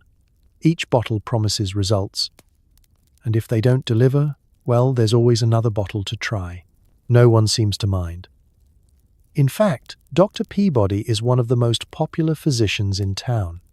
Patients adore his can-do attitude, his endless supply of sweetened cordials, and his willingness to dispense advice on everything from bunions to broken hearts. If someone fails to get better, they simply come back for a little something stronger. If anyone actually recovers, Dr. Peabody accepts full credit. If not, it's blamed on the patient's delicate constitution or malignant heirs. You leave the office with a pocket full of prescriptions and a sense that you've participated in a kind of medical vaudeville. There's a bottle for every occasion, a powder for every complaint, and the comforting certainty that, whatever happens, you'll never be bored or entirely sober again. Welcome to Victorian medicine, where the moustache is thick, the treatments are creative, and the only real danger is running out of pen ink or patience. Even those who have sworn off alcohol can indulge. Non-alcoholic tonics for the temperance movement mostly replace the booze with, you guessed it, straight-up opium. Let's set the scene. It's a Thursday evening in Victorian England, and the town hall is packed for the weekly meeting of the Temperance Society. The room brims with earnestness. The air is thick with the scent of beeswax, anxious perspiration, and the faint herbal tang of 100 home-brewed remedies. The banners overhead read, "Water, not wine, and sober and proud." Everyone is determined to prove that a life without spirits can be just as lively, just as social, and, crucially, just as numbing. As the meeting commences, Mrs. Butterworth, the Society's president, stands at the lectern with the unblinking intensity of someone who's replaced all her nervous energy with peppermint extract. She's armed with a tray of tiny glasses filled with the Society's pride and joy. Dr. Pembroke's non-alcoholic fortifying tonic. Each glass sparkles innocently, promising a future free from the perils of gin and the judgment of the local vicar. You accept your glass, take a tentative sip, and immediately feel a slow, pleasant warmth spreading from your tongue to your toes. The secret ingredient? Opium, of course. Because if there's one thing the Victorians excelled at, it's finding loopholes and then driving a horse-drawn carriage through them. The tonic is a hit. The room grows steadily more relaxed. Jokes are told. Laughter erupts. Mrs. Butterworth, usually so stiff you'd think she was carved from mahogany, begins recounting the story of her nephew's pet duck twice. Mr. Worthing, the local bank manager and previously the living embodiment of a cold potato, is soon waxing poetic about the virtues of beetroot soup and the surprising colours of the autumn sunset. Everyone agrees the new sober life is much more tolerable than expected. Of course, there are options for every palate. Some favour hop-free bitters, a syrupy concoction thick enough to double as wallpaper paste, but with enough opium to make even the town's most anxious church organist mellow out by the third hymn. Others prefer chloral hydrate cordial, which claims to be calming and completely free of alcohol, but leaves you unable to recall your own surname after half a glass. The effect is subtle but unmistakable. The town's most devout teetotalers are now the town's most dedicated nappers. It's all above board. The advertisements for these tonics boast no intoxicating spirits, pure botanical extracts, and guaranteed not to offend the strictest conscience. There's a certain pride in being able to renounce brandy while still achieving the same gentle, oblivious float. If anyone is worried that the temperance baby seems a little drowsy, or that Uncle Edmund has spent 3 days straight listening to his own heartbeat, it's dismissed as the natural side effect of sobriety. After the meeting, the streets are filled with well-meaning townsfolk, staggering slightly. smiling beatifically and wishing each other peaceful dreams. The local pharmacist, always one step ahead, keeps extra crates of non-alcoholic tinctures stacked in the back, ready for next week's meeting, or, as he likes to call it, opium o'clock. A few skeptics occasionally raise a brow. Mrs. Plumridge's husband has noticed she's replaced her sherry habit with a daily dose of relaxing syrup that leaves her sleepwalking through laundry day. But in a society obsessed with moral purity, no one really wants to question the cure that keeps everyone so agreeably mellow. So you clink glasses, toast your new sober life, and drift home in a hazy, peaceful cloud. Grateful that in Victorian England, temperance comes with a twist, and absolutely no alcohol, just the tiniest bit of poppy. You decide to try hydrotherapy for your nerves. The treatment? A hot bath, a massage, and a glass of nerve wine. You emerge with cleaner pores, glassy eyes, and a growing sense that reality is highly overrated. The Victorian spa is a temple to the cult of wellness, at least in theory. You step through its doors, leaving behind the grime and clamour of city life for a world where everything smells faintly of eucalyptus, lavender, and whatever that mysterious brown bottle by the tub might be. The waiting area is staffed by a woman in starched white linens who radiates both serenity and a hint of menace, like a nun who moonlights as a bouncer. You're led through marble corridors to the bath chamber, a room brimming with steam and the sound of water gently lapping at the sides of enormous porcelain tubs. There's a brief moment when you wonder if you're here for healing or slow cooking, but you go along with it. The attendant hands you a fluffy towel and, with all the gravity of a priest bestowing a sacrament, pours you a glass of nerve wine. The label promises restoration, clarity, and a gentle elevation of the spirits, though it would be more honest if it read may cause a casual detachment from space and time. The bath itself is an exercise in Victorian optimism. The water is hot, verging on lobster territory, and perfumed with rose petals, chamomile, and just a hint of camphor to give your sinuses something to think about. You soak and sip the nerve wine, feeling your limbs grow light and your mind even lighter. The wine is a syrupy concoction, thick with herbal essences, a generous splash of alcohol, and a whisper of opium to keep things interesting. After the first glass, the tension in your shoulders melts away. After the second, so does your grasp on basic arithmetic. Once sufficiently poached, you're wrapped in linens and whisked off for a massage by a woman named Hester, whose hands are both gentle and slightly terrifying. She works out knots you didn't know existed, muttering reassuringly about toxins and bad humors, before sending you on your way with another restorative, a cordial this time, spiked with whatever happens to be at hand. The other spa-goers drift by in a procession of contented, glassy-eyed bliss. Lady Havisham, normally so tightly wound she squeaks when she walks, is sprawled on a chaise lounge, staring at the ceiling like she's decoding ancient prophecy. Mr. Tuttle, who came in with a case of overwrought nerves, is now so relaxed he's forgotten his own surname. The only sounds are the clinking of glassware, the soft swish of water, and the occasional delighted sigh as another round of soothing tonic is dispensed. The treatments are endless. Herbal compresses, cold water douches, invigorating, not recommended for the faint of heart, and the ever-popular electric belt therapy, which involves strapping on a contraption that would make Dr. Frankenstein proud and waiting for enlightenment, or at least a pleasant tingle. For every complaint, there's a cure: melancholia, ennui, creative block, even the vague but popular diagnosis of too many thoughts. You try them all. Because the worst thing that could happen is a nap.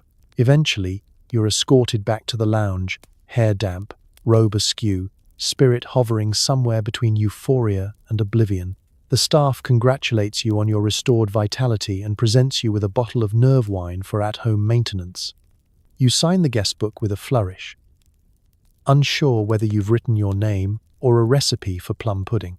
Outside, the city seems sharper, louder, and far less urgent. You've got clearer pores, glassy eyes, and a newfound conviction that reality is only a suggestion, In Victorian England, the spa is where you go to lose your worries, your aches, and sometimes your grip on chronology, all in the name of health.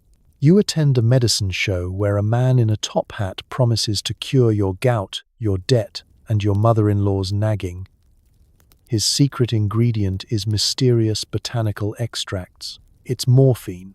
The secret ingredient is always morphine. It's a chilly afternoon in the village square, and the usual crowd of townsfolk, bored children, tired parents, and the local stray dogs have gathered for a bit of entertainment. The stage is a rickety wagon bedecked in bunting, lanterns, and the overwhelming scent of cheap cologne. There's a banner fluttering overhead. Professor Marvel, his marvelous marvels, cures for body, mind, and spirit. The only thing more extravagant than the promises are the professor's whiskers, which appear to have been sculpted by a man with strong opinions and weak eyesight.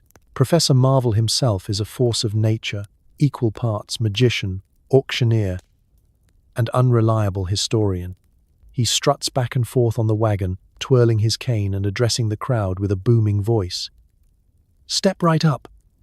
One sip, and you'll never cough, limp, or argue with your spouse again. The children giggle, the old men nod in time with the music, and the women exchange skeptical glances, though not so skeptical that they won't linger by the wagon at the end of the show.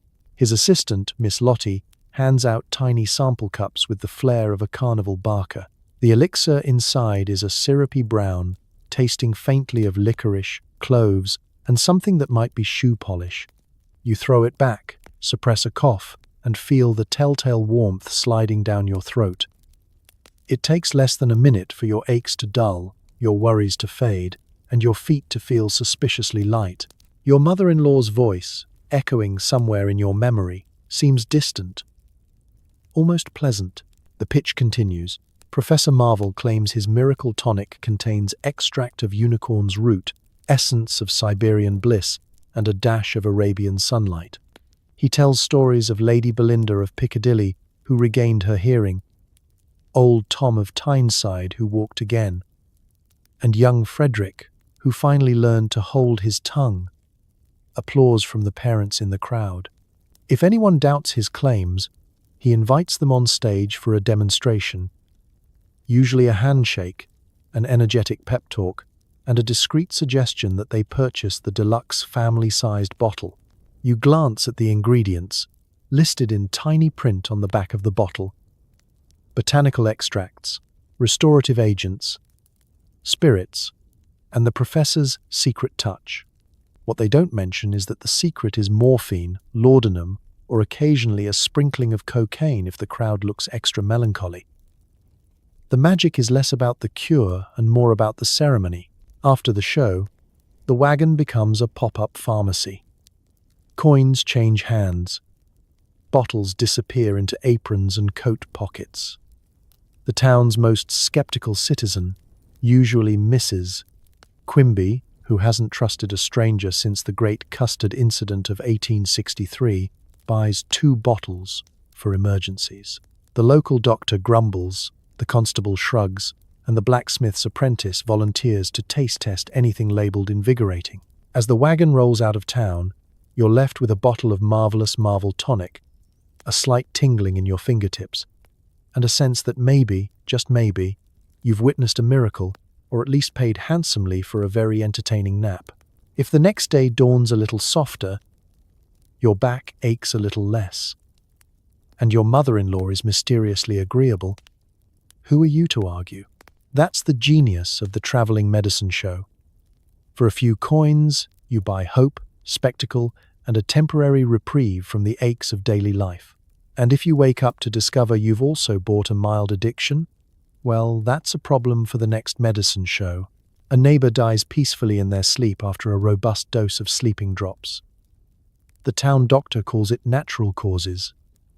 Everyone else calls it Tuesday.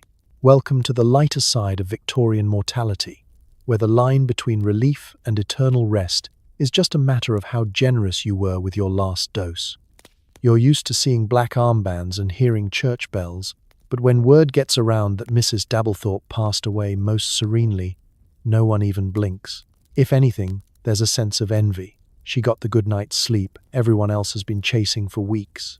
You hear the news over breakfast, between bites of rock-hard toast and sips of fortified tea. The conversation is practical. Did she suffer? Not a bit. Did she snore? Not after the second draft.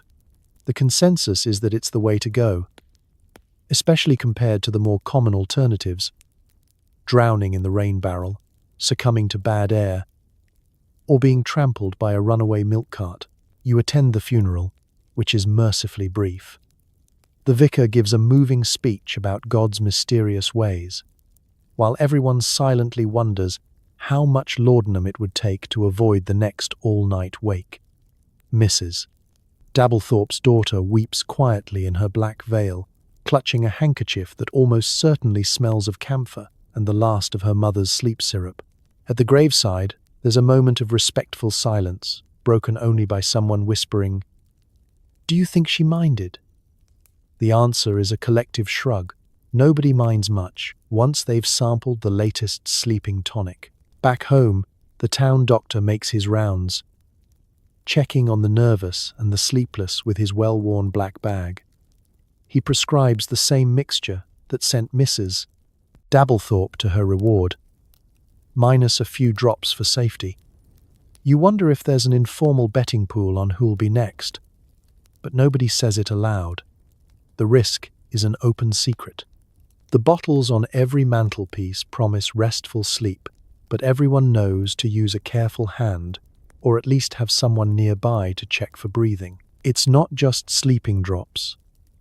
The entire Victorian medicine chest is an arsenal of accidental lethality. There's calming syrup that quiets children for hours or days. There's soothing powders for babies that include opium, mercury, and a pinch of wishful thinking. And of course, the infamous nervous tonic, which relaxes your muscles so thoroughly that your heart sometimes takes the night off. No one blames the doctor. The doctor is just doing his job, armed with a notebook full of optimistic guesses and a prescription pad heavy on hope. If you ask, he'll tell you these remedies are proven effective and widely endorsed in the medical literature, meaning at least 3 other doctors, somewhere, agree that they're less dangerous than bad cheese. Neighbors accept the risks with admirable fatalism. Better a peaceful passing than a week of agony, they say, washing down the sentiment with another drop of restorative. In a world where the average life is short, cold, and full of mysterious rashes, an exit wrapped in sleep feels almost like a reward. You just hope the local apothecary remembers which bottle is which. Nobody wants a repeat of the cough syrup incident that put old Mr. Butterworth in a 3-day coma. By dusk, life resumes. Children play, dinner simmers, and the adults settle in for another night. Bottles within reach and comforted by the knowledge that if sleep comes and never leaves, at least they'll go out on a cloud of Victorian optimism and a generous helping of morphine. It's not that anyone wants to tempt fate. It's just that, in Victorian England, every cure comes with a side of risk, and most people are too tired to care. You learn that Queen Victoria herself took a daily tincture of laudanum. If it's good enough for the Queen, who are you to argue? Suddenly, everyone's adding a little royal remedy to their nightcap. The news arrives in a flurry of society whispers, broadsheet headlines, and enthusiastic pharmacist displays. There it is, sandwiched between a recipe for blancmange and a stern warning about the dangers of walking alone at dusk. Her Majesty's own physician recommending a calming cordial to soothe the royal nerves. The label? Laudanum. The effect? Immediate, nationwide validation. You picture the Queen herself, ensconced in Windsor Castle, sipping her evening draught with the serenity of a woman who's witnessed half her empire, half her family, and half her government try to give her a headache. She's unflappable, iron-willed, and, if the tabloids are to be believed, slightly floaty around the edges by bedtime. If the Queen can manage the pressures of monarchy with a drop or two of tincture, then surely your neighbour, Mrs. Pimble, can justify her daily nightcap for the nerves. Laudanum becomes the new status symbol. Local chemists display it in their windows, as enjoyed by Her Majesty. Suddenly, the postman's wife, the vicar's aunt, and the local schoolmistress are all comparing notes about dosage and flavor. "I prefer it with just a splash of elderflower cordial," one confides over the fence, though the Queen is said to favor hers with a squeeze of orange. You nod solemnly, as if this is privileged medical intelligence, then promptly try every variation yourself, purely for scientific reasons. Even the men get in on the act. Your boss, previously devoted to nerve tonic and denial, starts adding a discreet spoonful of laudanum to his port on doctor's orders. The cricket club swears by its royal sleep elixir, served at the end of every match. The local society ladies make a game of comparing their sleep. "Dreamt of corgis last night, must be working," while the more cynical just marvel at how quickly insomnia seems to be falling out of fashion. Royal approval has its perks. No one questions the wisdom of the prescription. If anyone raises an eyebrow about the growing number of citizens with glassy eyes and serene smiles, there's always an anecdote about the Queen's famously trying days. Lost your patience with the grandchildren? Well, even Her Majesty needed help with her royal brood. Misplaced your train of thought mid-conversation? The Queen herself is said to have wandered off during council meetings, bless her. If the monarch is dosing, so is the monarchy's loyal populace. The advertisements are quick to catch up. Bottles of Victoria's Nocturne and Queen's Own Calmative appear overnight. Testimonials line the newspapers. "I haven't slept so well since the Jubilee. My gout and my nightmares, both gone." The apothecaries compete for the most regal branding, some even affixing little crowns to the corks. Of course, it's all delightfully circular. The public trusts the Queen trusts her doctor, and the doctors trust that, with laudanum, everyone will at least stop complaining for a few hours. Children are tucked in with just a touch of the Queen's cordial. Husbands and wives agree to disagree over a shared spoonful at bedtime. The cat, if left unattended, is in danger of being offered a dose for restless tail syndrome. If you wake up groggy and vaguely imperial, you blame it on the royal regimen. If you sleep soundly and dream of crown jewels, well, that's just the power of modern medicine. Victorian England is suddenly united by a common solution. When life is overwhelming, you do as the Queen does, pour yourself a dose, raise a glass, and drift into dignified slumber. Long may she reign, and long may the laudanum last. Suddenly, people start to notice that half the city can't walk in a straight line, and the other half hasn't slept since Tuesday. Newspapers run wild, but the government responds with a sternly worded pamphlet and a pat on the back. It begins subtly. The grocer's wife can't remember the names of her own children. The vicar has started giving 3-hour sermons on the mysterious properties of poppies, and the milkman, once famed for his punctuality, arrives at noon looking like he's just returned from a night at the opera. Shopkeepers yawn over their tills, civil servants forget which way is up, and the local cricket club's best batsman is spotted chasing pigeons instead of the ball. At first, the solution is more of the same. Tired? Try another tonic. Feeling off balance? Perhaps you're not taking enough nerve drops. Chemists do brisk business. By now, every household boasts a medicine cabinet full of fortifying elixirs, soothing syrups, and Queen Victoria's favorite tincture. Entire neighborhoods run on a delicate balance of stimulants and sedatives. So delicate, in fact, that the line between Monday and Thursday grows dangerously blurry. But then, the whispers begin. Have you noticed how pale everyone's become? Is it just me? Or is the butcher starting to speak in tongues? By the time the town's most beloved schoolmaster forgets the entire alphabet mid-lesson and spends the afternoon rearranging his buttons, panic is in the air. The newspapers seize the moment with gleeful abandon.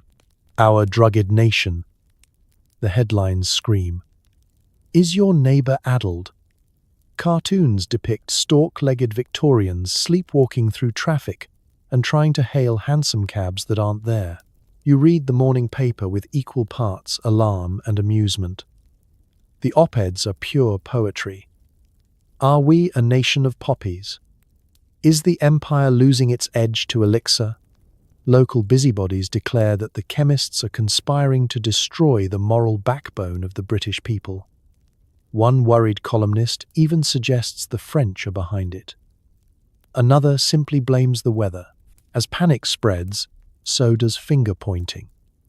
The apothecaries insist they're just following demand. Doctors wave their prescription pads and claim, "I was only trying to help."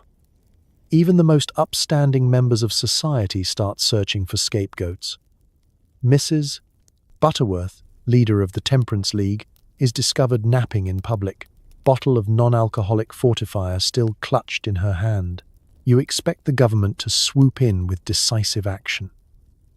Instead, Parliament issues a pamphlet titled "On the Wise Use of Patent Medicines and Other Modern Marvels." It's 12 pages long, 4 of which are advertisements for Cholmondeley's rejuvenating drops. The rest is a polite request to exercise caution, consult your local physician, and, above all, avoid sensationalism in the press. The message is clear: don't panic, just maybe pace yourself. The public, unamused, takes matters into its own hands. Some organize rallies, waving signs that say, "Think before you drink." Others, ever practical, switch to stronger coffee and pretend nothing's changed. The local police, for lack of anything better to do, begin randomly inspecting medicine cabinets and confiscating bottles labeled elixir or cordial, unless, of course, they need something for their own fatigue. In the end, nothing much changes. The newspapers move on to the next scandal, scandalous kneecaps at Brighton Beach, and everyone returns to their usual routines, slightly more sleep-deprived, but infinitely more experienced. The chemists quietly relabel their strongest concoctions, the doctors invest in better penmanship, and you stash your remedies in a biscuit tin, just in case. Because in Victorian England, the answer to any crisis is always a pamphlet, a polite warning, and the hope that a new tonic will sort things out if you're still feeling nervous. Well, there's always the Queen's special bottle waiting for you at bedtime. Eventually, someone in Parliament asks, "Should we maybe do something?" The result is the world's first drug regulation law, mostly ignored, and mostly written by men with their own laudanum stash. You know things are getting serious when the House of Commons, usually content to debate the colour of postboxes or the appropriate size of cucumber sandwiches, suddenly pivots to public health. It begins with a string of embarrassing incidents. A member of the peerage tries to debate the corn laws while dozing upright. Several society matrons are found napping at the opera, and a junior minister mistakenly proposes a bill to rename Tuesday. The whispers in the smoking rooms grow louder. Perhaps the tonic situation has gotten out of hand. It takes the better part of a decade, but a special committee is finally convened. They hold hearings on the state of British patent medicines and their effects upon public morals. The room is heavy with cigar smoke and hypocrisy. Chemists are summoned to explain why their herbal sleep drops contain enough morphine to sedate a cavalry regiment. Doctors defend their honour with elaborate stories about nervous patients and societal expectations. Even the editors of Mrs. Pym's Household Gazette are asked why half their recipes end with a healthy splash of laudanum. Members of Parliament make earnest speeches about the sanctity of British youth and the moral fibre of the empire. There's much hand-wringing, furrowed brows, and the occasional emotional appeal to think of the children. Meanwhile, half the assembly is quietly topping up their own travel flasks under the table. The chief author of the new legislation, Lord Humbert Waffling, is rumoured to order his clarity drops by the case. Eventually, a law is drafted, the Pharmacy Act. Its purpose? To control the reckless dispensing of certain stimulating and sedating compounds, which is Parliament speak for "please stop selling heroin in the children's aisle."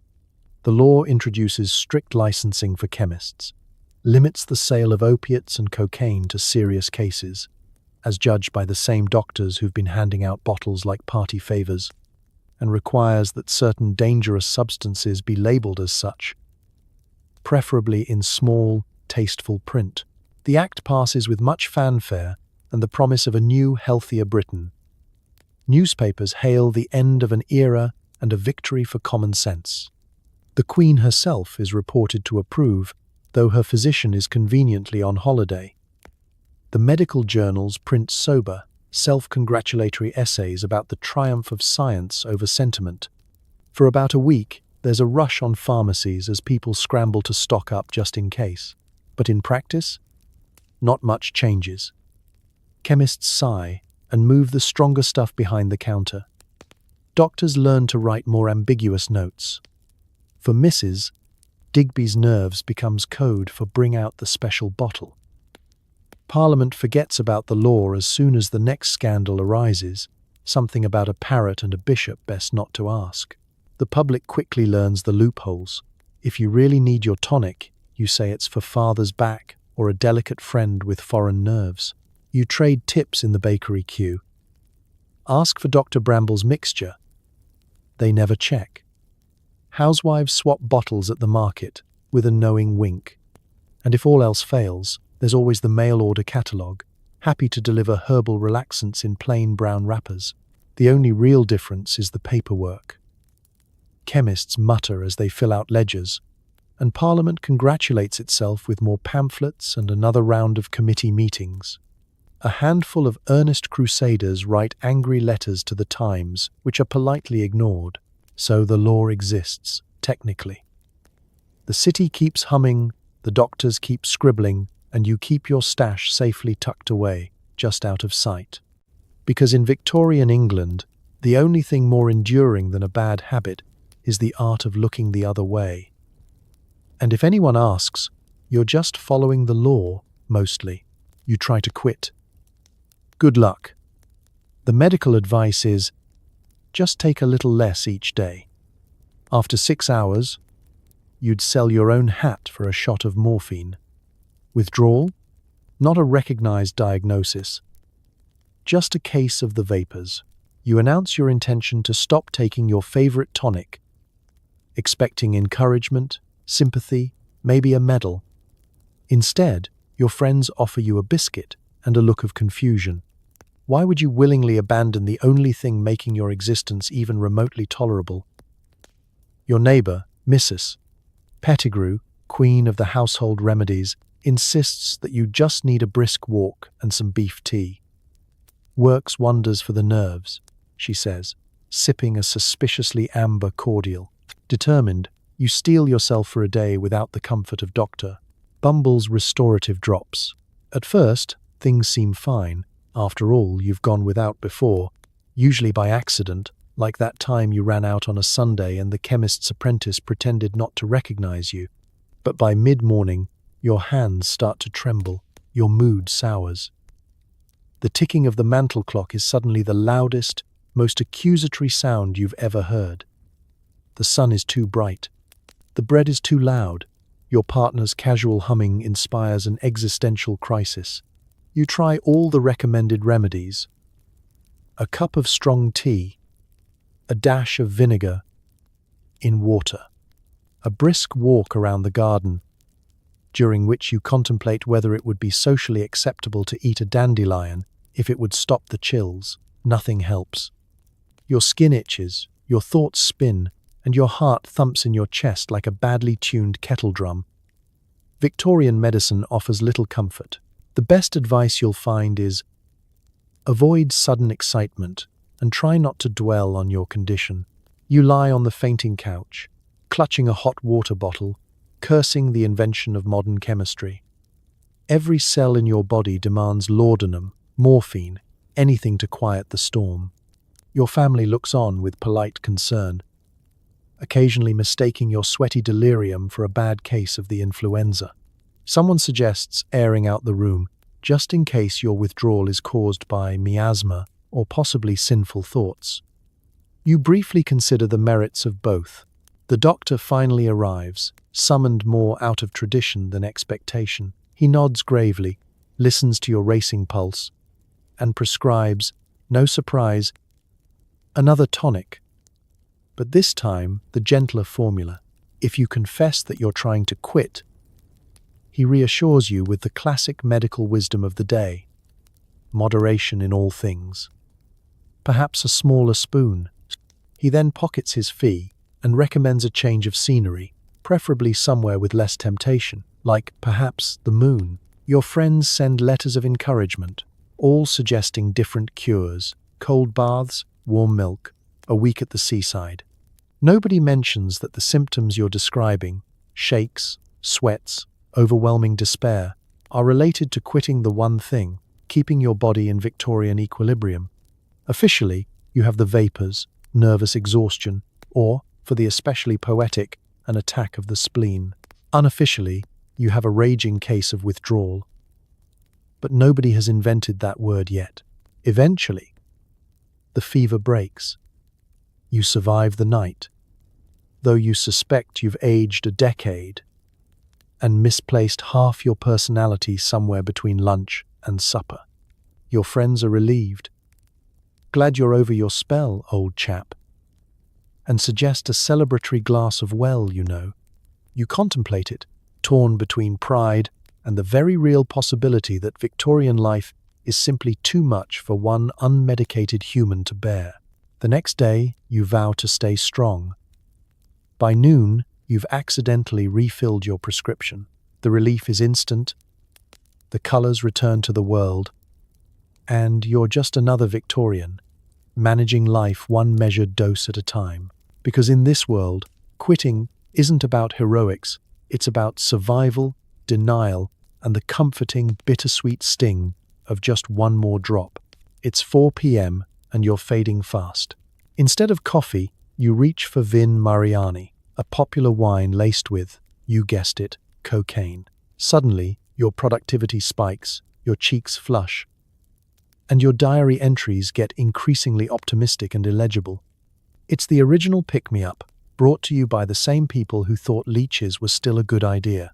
The bottle sits on your sideboard, its deep green glass catching the last rays of afternoon Sunday. The label features an elegant French script and the soft focus portrait of a man who looks both wide awake and slightly deranged. Recommended by the leading minds of Europe. It boasts, which you later learn means both Sigmund Freud and your cousin who once fainted in a cheese shop. By now, tea has lost its charm and your afternoon tonic isn't cutting it. Your eyelids droop, the ticking clock grows louder, and you contemplate napping beneath your own desk. But then, salvation. You pour yourself a generous glass of Vin Mariani. The wine is rich and robust, with a subtle medicinal edge. You take a sip. It is, in a word, electric. The effect is immediate. The fog lifts, your focus sharpens, and you feel a sudden urge to alphabetize your entire book collection. Your cheeks glow with a healthy flush, and your heart thuds with a conviction usually reserved for lottery winners and very ambitious magpies. Tasks that felt impossible a moment ago are now just minor speed bumps. That correspondence you've been ignoring for weeks, written, signed, and sealed in under 20 minutes, though half your letters end with a cheerful Vive la France and a flourish of mysterious doodles. As you glide through the house, you realize you are not alone. Your spouse has just polished all the silverware, reorganized the pantry by color, and is now rewriting the household budget, singing arias all the while. The children, previously sprawled in a pile of homework and ennui, have begun building a scale model of the Crystal Palace, using only matchsticks and sheer willpower. Even the family dog is bouncing off the furniture, eyes bright, tail moving at warp speed. The advertisements weren't kidding. Vin Mariani is beloved by popes, opera singers, and anyone who has ever gazed longingly at a to-do list and despaired. The secret, of course, is a healthy dose of pure, uncut cocaine in every glass. In an age where most stimulants are frowned upon, this one is considered a mark of sophistication and modernity. Why struggle through your day when you can soar over it, nerves humming, teeth gently chattering, and a smile that borders on evangelical? You try to read the newspaper, but instead end up drafting a letter to the editor about the future of personal productivity. Your pen flies across the page, making bold, unintelligible predictions about the next century, and possibly the invention of the automatic pancake flipper. Your diary entries for the day are a roller coaster. Feeling grand, must paint the parlor, write a novel, learn Italian by supper. By evening, the handwriting climbs up the margin and then, mysteriously, trails off altogether. Of course, there's a price. By dinner time, your hands are trembling, and your mind is racing faster than a horse at Epsom. Your spouse suggests you sit quietly for a bit, but you can't. You're busy planning a new system for organizing the neighbor's mail, convinced this will change the course of history. The dog, now exhausted, collapses in a happy, panting heap. The children finish the Crystal Palace and begin debating the finer points of urban planning. Eventually, the energy fades, replaced by a gentle, shivering fog. You collapse into a chair, smile fixed, and stare at your newly color-coded pantry. The house is sparkling, your brain is humming, and you can't remember if you ever finished your soup. And so ends another afternoon powered by the Victorian energy drink, the original fuel for dreams, schemes, and diary entries you'll never be able to read again. You develop a mysterious ache. So your local snake oil salesman prescribes a potion containing opium, camphor, and a dash of strychnine for energy. You take a spoonful and wonder, is the tingling in your legs the cure, or just your body quietly shutting down? Either way, it's definitely memorable. The salesman's wagon appears one morning on the edge of the market, painted with promises in gold and garish swirls. The man himself, slick hair, dazzling smile, suspiciously spotless coat, waves at you as if you're an old friend. Ailments? Fatigue? Ennui of the soul? He cries, brandishing a glass bottle with the sort of theatrical flair usually reserved for jugglers or small-time card sharks. Marvel at my marvelous elixir. Relieves all suffering, restores all vigor, and may put a little extra pep in your step. You're not alone in your curiosity. Townsfolk gather, clutching aching backs, swollen ankles, and the slow realization that actual doctors are both expensive and judgmental. The bottle gets passed around. It smells like licorice, old boots, and whatever the opposite of trust feels like. Still, the promises are irresistible. One spoonful before breakfast and you'll feel 20 years younger, claims the salesman. He winks as he adds, results may vary. You toss back a dose, because what's the worst that could happen? The sensation is immediate. A strange, sharp tingle starts in your toes and travels upward, mingling with a faint numbness and a warmth that's either therapeutic or the early stages of regret. There's a slight metallic taste, quickly smothered by the sweet, syrupy opium undertone. For a brief, glorious moment, you feel truly, bizarrely alive, vision sharpened, mind racing, and energy surging. You decide to reorganize the pantry, weed the garden, and knit a scarf, all before lunch. But soon, the cure gets creative. Your legs start to twitch, your heart hammers along with an unfamiliar rhythm, and your tongue tingles like you've been chewing on clockwork. Is this the promised vigor, or just your nervous system sending out an SOS? No one can say for sure. The salesman assures you it's perfectly normal, just the energy moving through your veins. The local midwife suggests a glass of water and perhaps a long nap in a well-ventilated area. This is the world of Victorian cure-alls, bold, brash, and only slightly poisonous. Strychnine, once strictly for rats, is rebranded as a stimulating agent. It's touted as the answer to everything from fatigue to heartbreak to that heavy feeling behind the eyes. Advertisements promise a life restored, a spirit revived, and nerves made of steel. The small print, if it exists at all, is either in Latin or simply an elaborate shrug. Of course, every household has their own miracle potion, passed down by word of mouth and occasionally by inheritance. If the relatives made it through the first bottle. Some families swear by Reverend Mumble's rejuvenating drops, opium and brandy, plus something invigorating, while others prefer Mrs. Digby's invincible elixir, mostly camphor and false hope. Everyone's got a neighbor who claims It never did me any harm. Though you can't help but notice they haven't remembered your name since last February.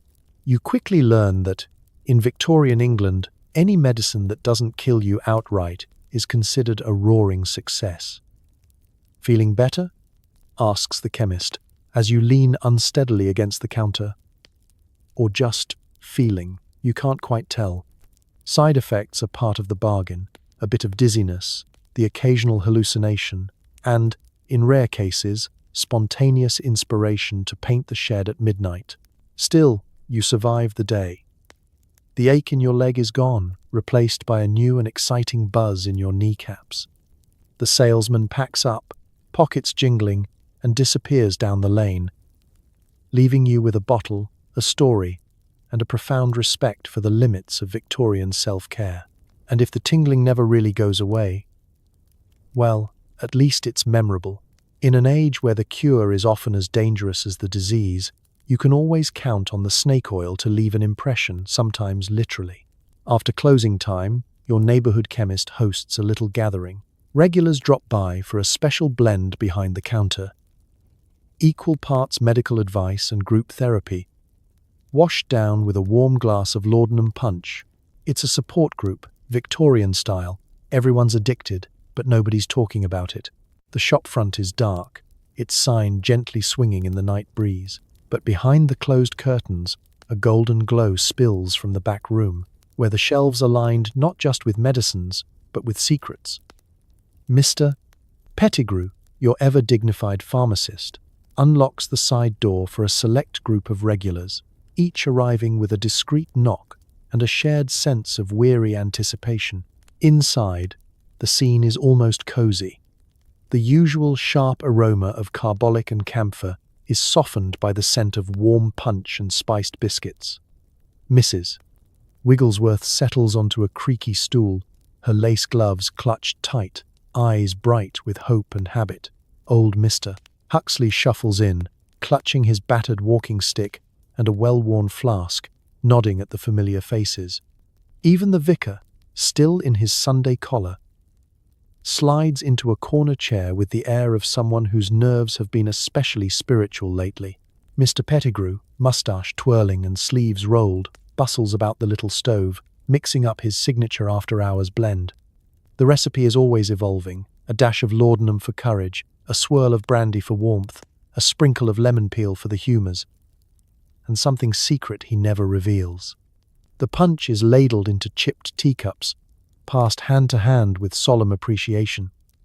Conversation is quiet, voice is low, as if everyone's afraid to break the spell or admit how much they need it. The topics are the usual: aches, pains, restless nights, and the infinite sorrows of being alive in 1880.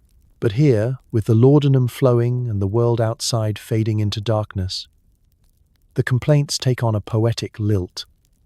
Mrs. Wigglesworth sighs about her melancholy. Mr.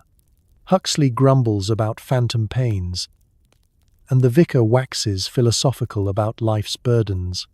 Each story is met with sympathetic nods, a sip of punch, and the kind of gentle encouragement you can only get from a room full of equally compromised souls. No one says the word addiction. No one mentions how their doses have crept up, or how the line between medicinal and necessary has long since blurred.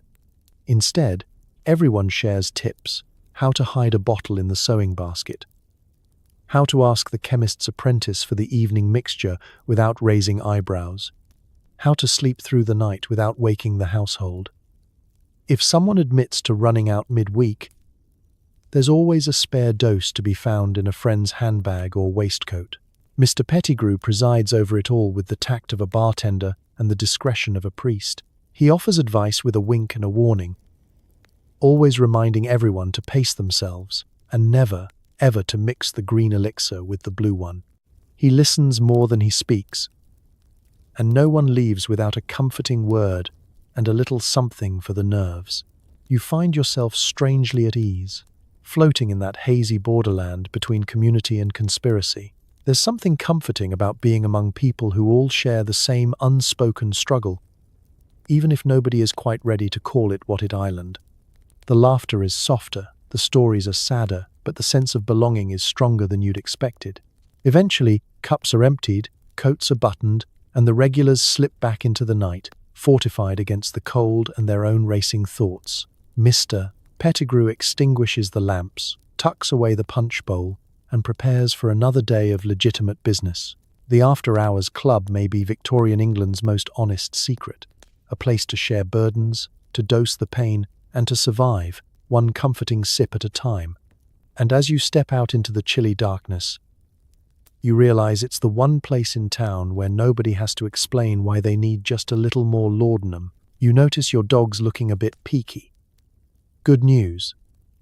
There's a veterinary tonic on the shelf, suitable for man or beast. By nightfall, the dog is snoring soundly. The horse seems suspiciously relaxed, and half the family is dipping into the bottle for their own medicinal needs. Nothing says family bonding like sharing the household morphine. It all starts innocently enough. The family spaniel, Horace, hasn't touched his stew and spends most of the day gazing wistfully out the window. The horse, Beatrice, is off her oats and swishing her tail with the resigned air of someone who's just discovered their stablemate is a chicken. Everyone's on edge, and you're not above seeking a little help, especially when the chemist's new animal restorative tonic promises relief for everything from the shivers to melancholy of the spirit. The bottle itself is a marvel, heavy glass, ornate lettering, and a helpful illustration of a contented cow, a cheerful dog, and what looks suspiciously like a fox wearing spectacles. The ingredients list is vague. Something about calming botanical extracts, vitalizing spirits, and the always reassuring therapeutic opiate content. The instructions are blissfully broad. Administer freely as required to animals great or small. May also benefit nervous householders. You start with the dog. One measured spoonful, a gentle scratch behind the ears, and Horace is soon stretched out by the fire, snoring like a small fuzzy locomotive. The effect is contagious. The cat, previously above all this, takes a whiff and decides that, yes, tonight is a good night to stop chasing shadows and simply exist. You contemplate the bottle, reread the label, and pour a dose into your own tea for solidarity. By supper, everyone is suspiciously tranquil, and the only sounds are contented sighs and the soft clink of spoons against china. Of course, the real appeal is the all-purpose nature of the stuff. The horse gets her share, one capful in her mash, and Beatrice is dozing contentedly by the stable door. Uncle Albert, never one to miss out, claims he's got the rheumatism and takes a swig, followed by a moving soliloquy about the virtues of horse liniment as a cure for all human woes. The children ask if it'll help them sleep through the night. The answer, apparently, is yes, though you draw the line at the goldfish. The family physician, when he calls, raises one eyebrow at the communal bottle on the kitchen shelf. Best to keep an eye on the dosage, he advises, which in Victorian England means try not to finish it all before breakfast. He shares a tale about a neighbour who once gave her canary a drop, only to find the bird asleep for 2 days and considerably less interested in singing. You promise to use it sparingly, though, by the end of the week. Even the houseplants look like they could use a nip. Neighbours soon catch on. Mrs. Fanshawe comes by with her elderly terrier, hoping for a drop to soothe his nerves before a thunderstorm. Mr. Pritchard asks if it'll help his cart horse face the traffic. The vicar's wife stops in, strictly for the cat, and leaves with a discreetly wrapped bottle for the church choir's nerves. Word spreads. Your house is the new dispensary, and you've never felt so popular. By now, family bonding means gathering round the kitchen table, taking turns with the household tonic, and swapping stories about whose animal or relative responded best. You wonder how anyone survived before medicinal opiates made life so much more peaceful. The answer, you suspect, is with a lot more barking, braying, and insomnia. As night falls and tranquility reigns, you tuck the bottle away, promising yourself to ration it out carefully. After all, tomorrow is another day. And who knows which member of the household, 2-legged or 4, will need a little help getting through it. In Victorian England, The family that does together, and if the goldfish ever starts looking tired, you'll know just what to do. So here we are, drifting gently back from the gaslit streets of Victorian England, where the average pharmacy looked more like a potion shop from a fever dream, and the cure was often just as risky as the disease. You survived a day in a world where addiction wasn't just legal, it was practically encouraged, where doctors handed out opiates like breath mints and cocaine for what ails you was solid medical advice. You navigated a society that turned anxiety into business, where babies got morphine for teething, and Queen Victoria herself floated through official duties with a discreet dash of laudanum. You watched as neighbors quietly nodded off at the dinner table, and even the family dog got a little something to settle the nerves. Maybe you left the pharmacy with a bottle, or 5, and no one batted an eye. If you made it to bedtime without developing a mysterious Victorian illness, congratulations. You're officially a survivor. But behind the comedy and calamity, there's a strange kind of admiration to be found. These people endured their daily aches, tragedies, and monotony with whatever tools they had, even if those tools were mostly opium, brandy, and a truly dangerous sense of optimism. They stumbled through fog and confusion, holding on to the hope that a better tonic or a better tomorrow was just one bottle away.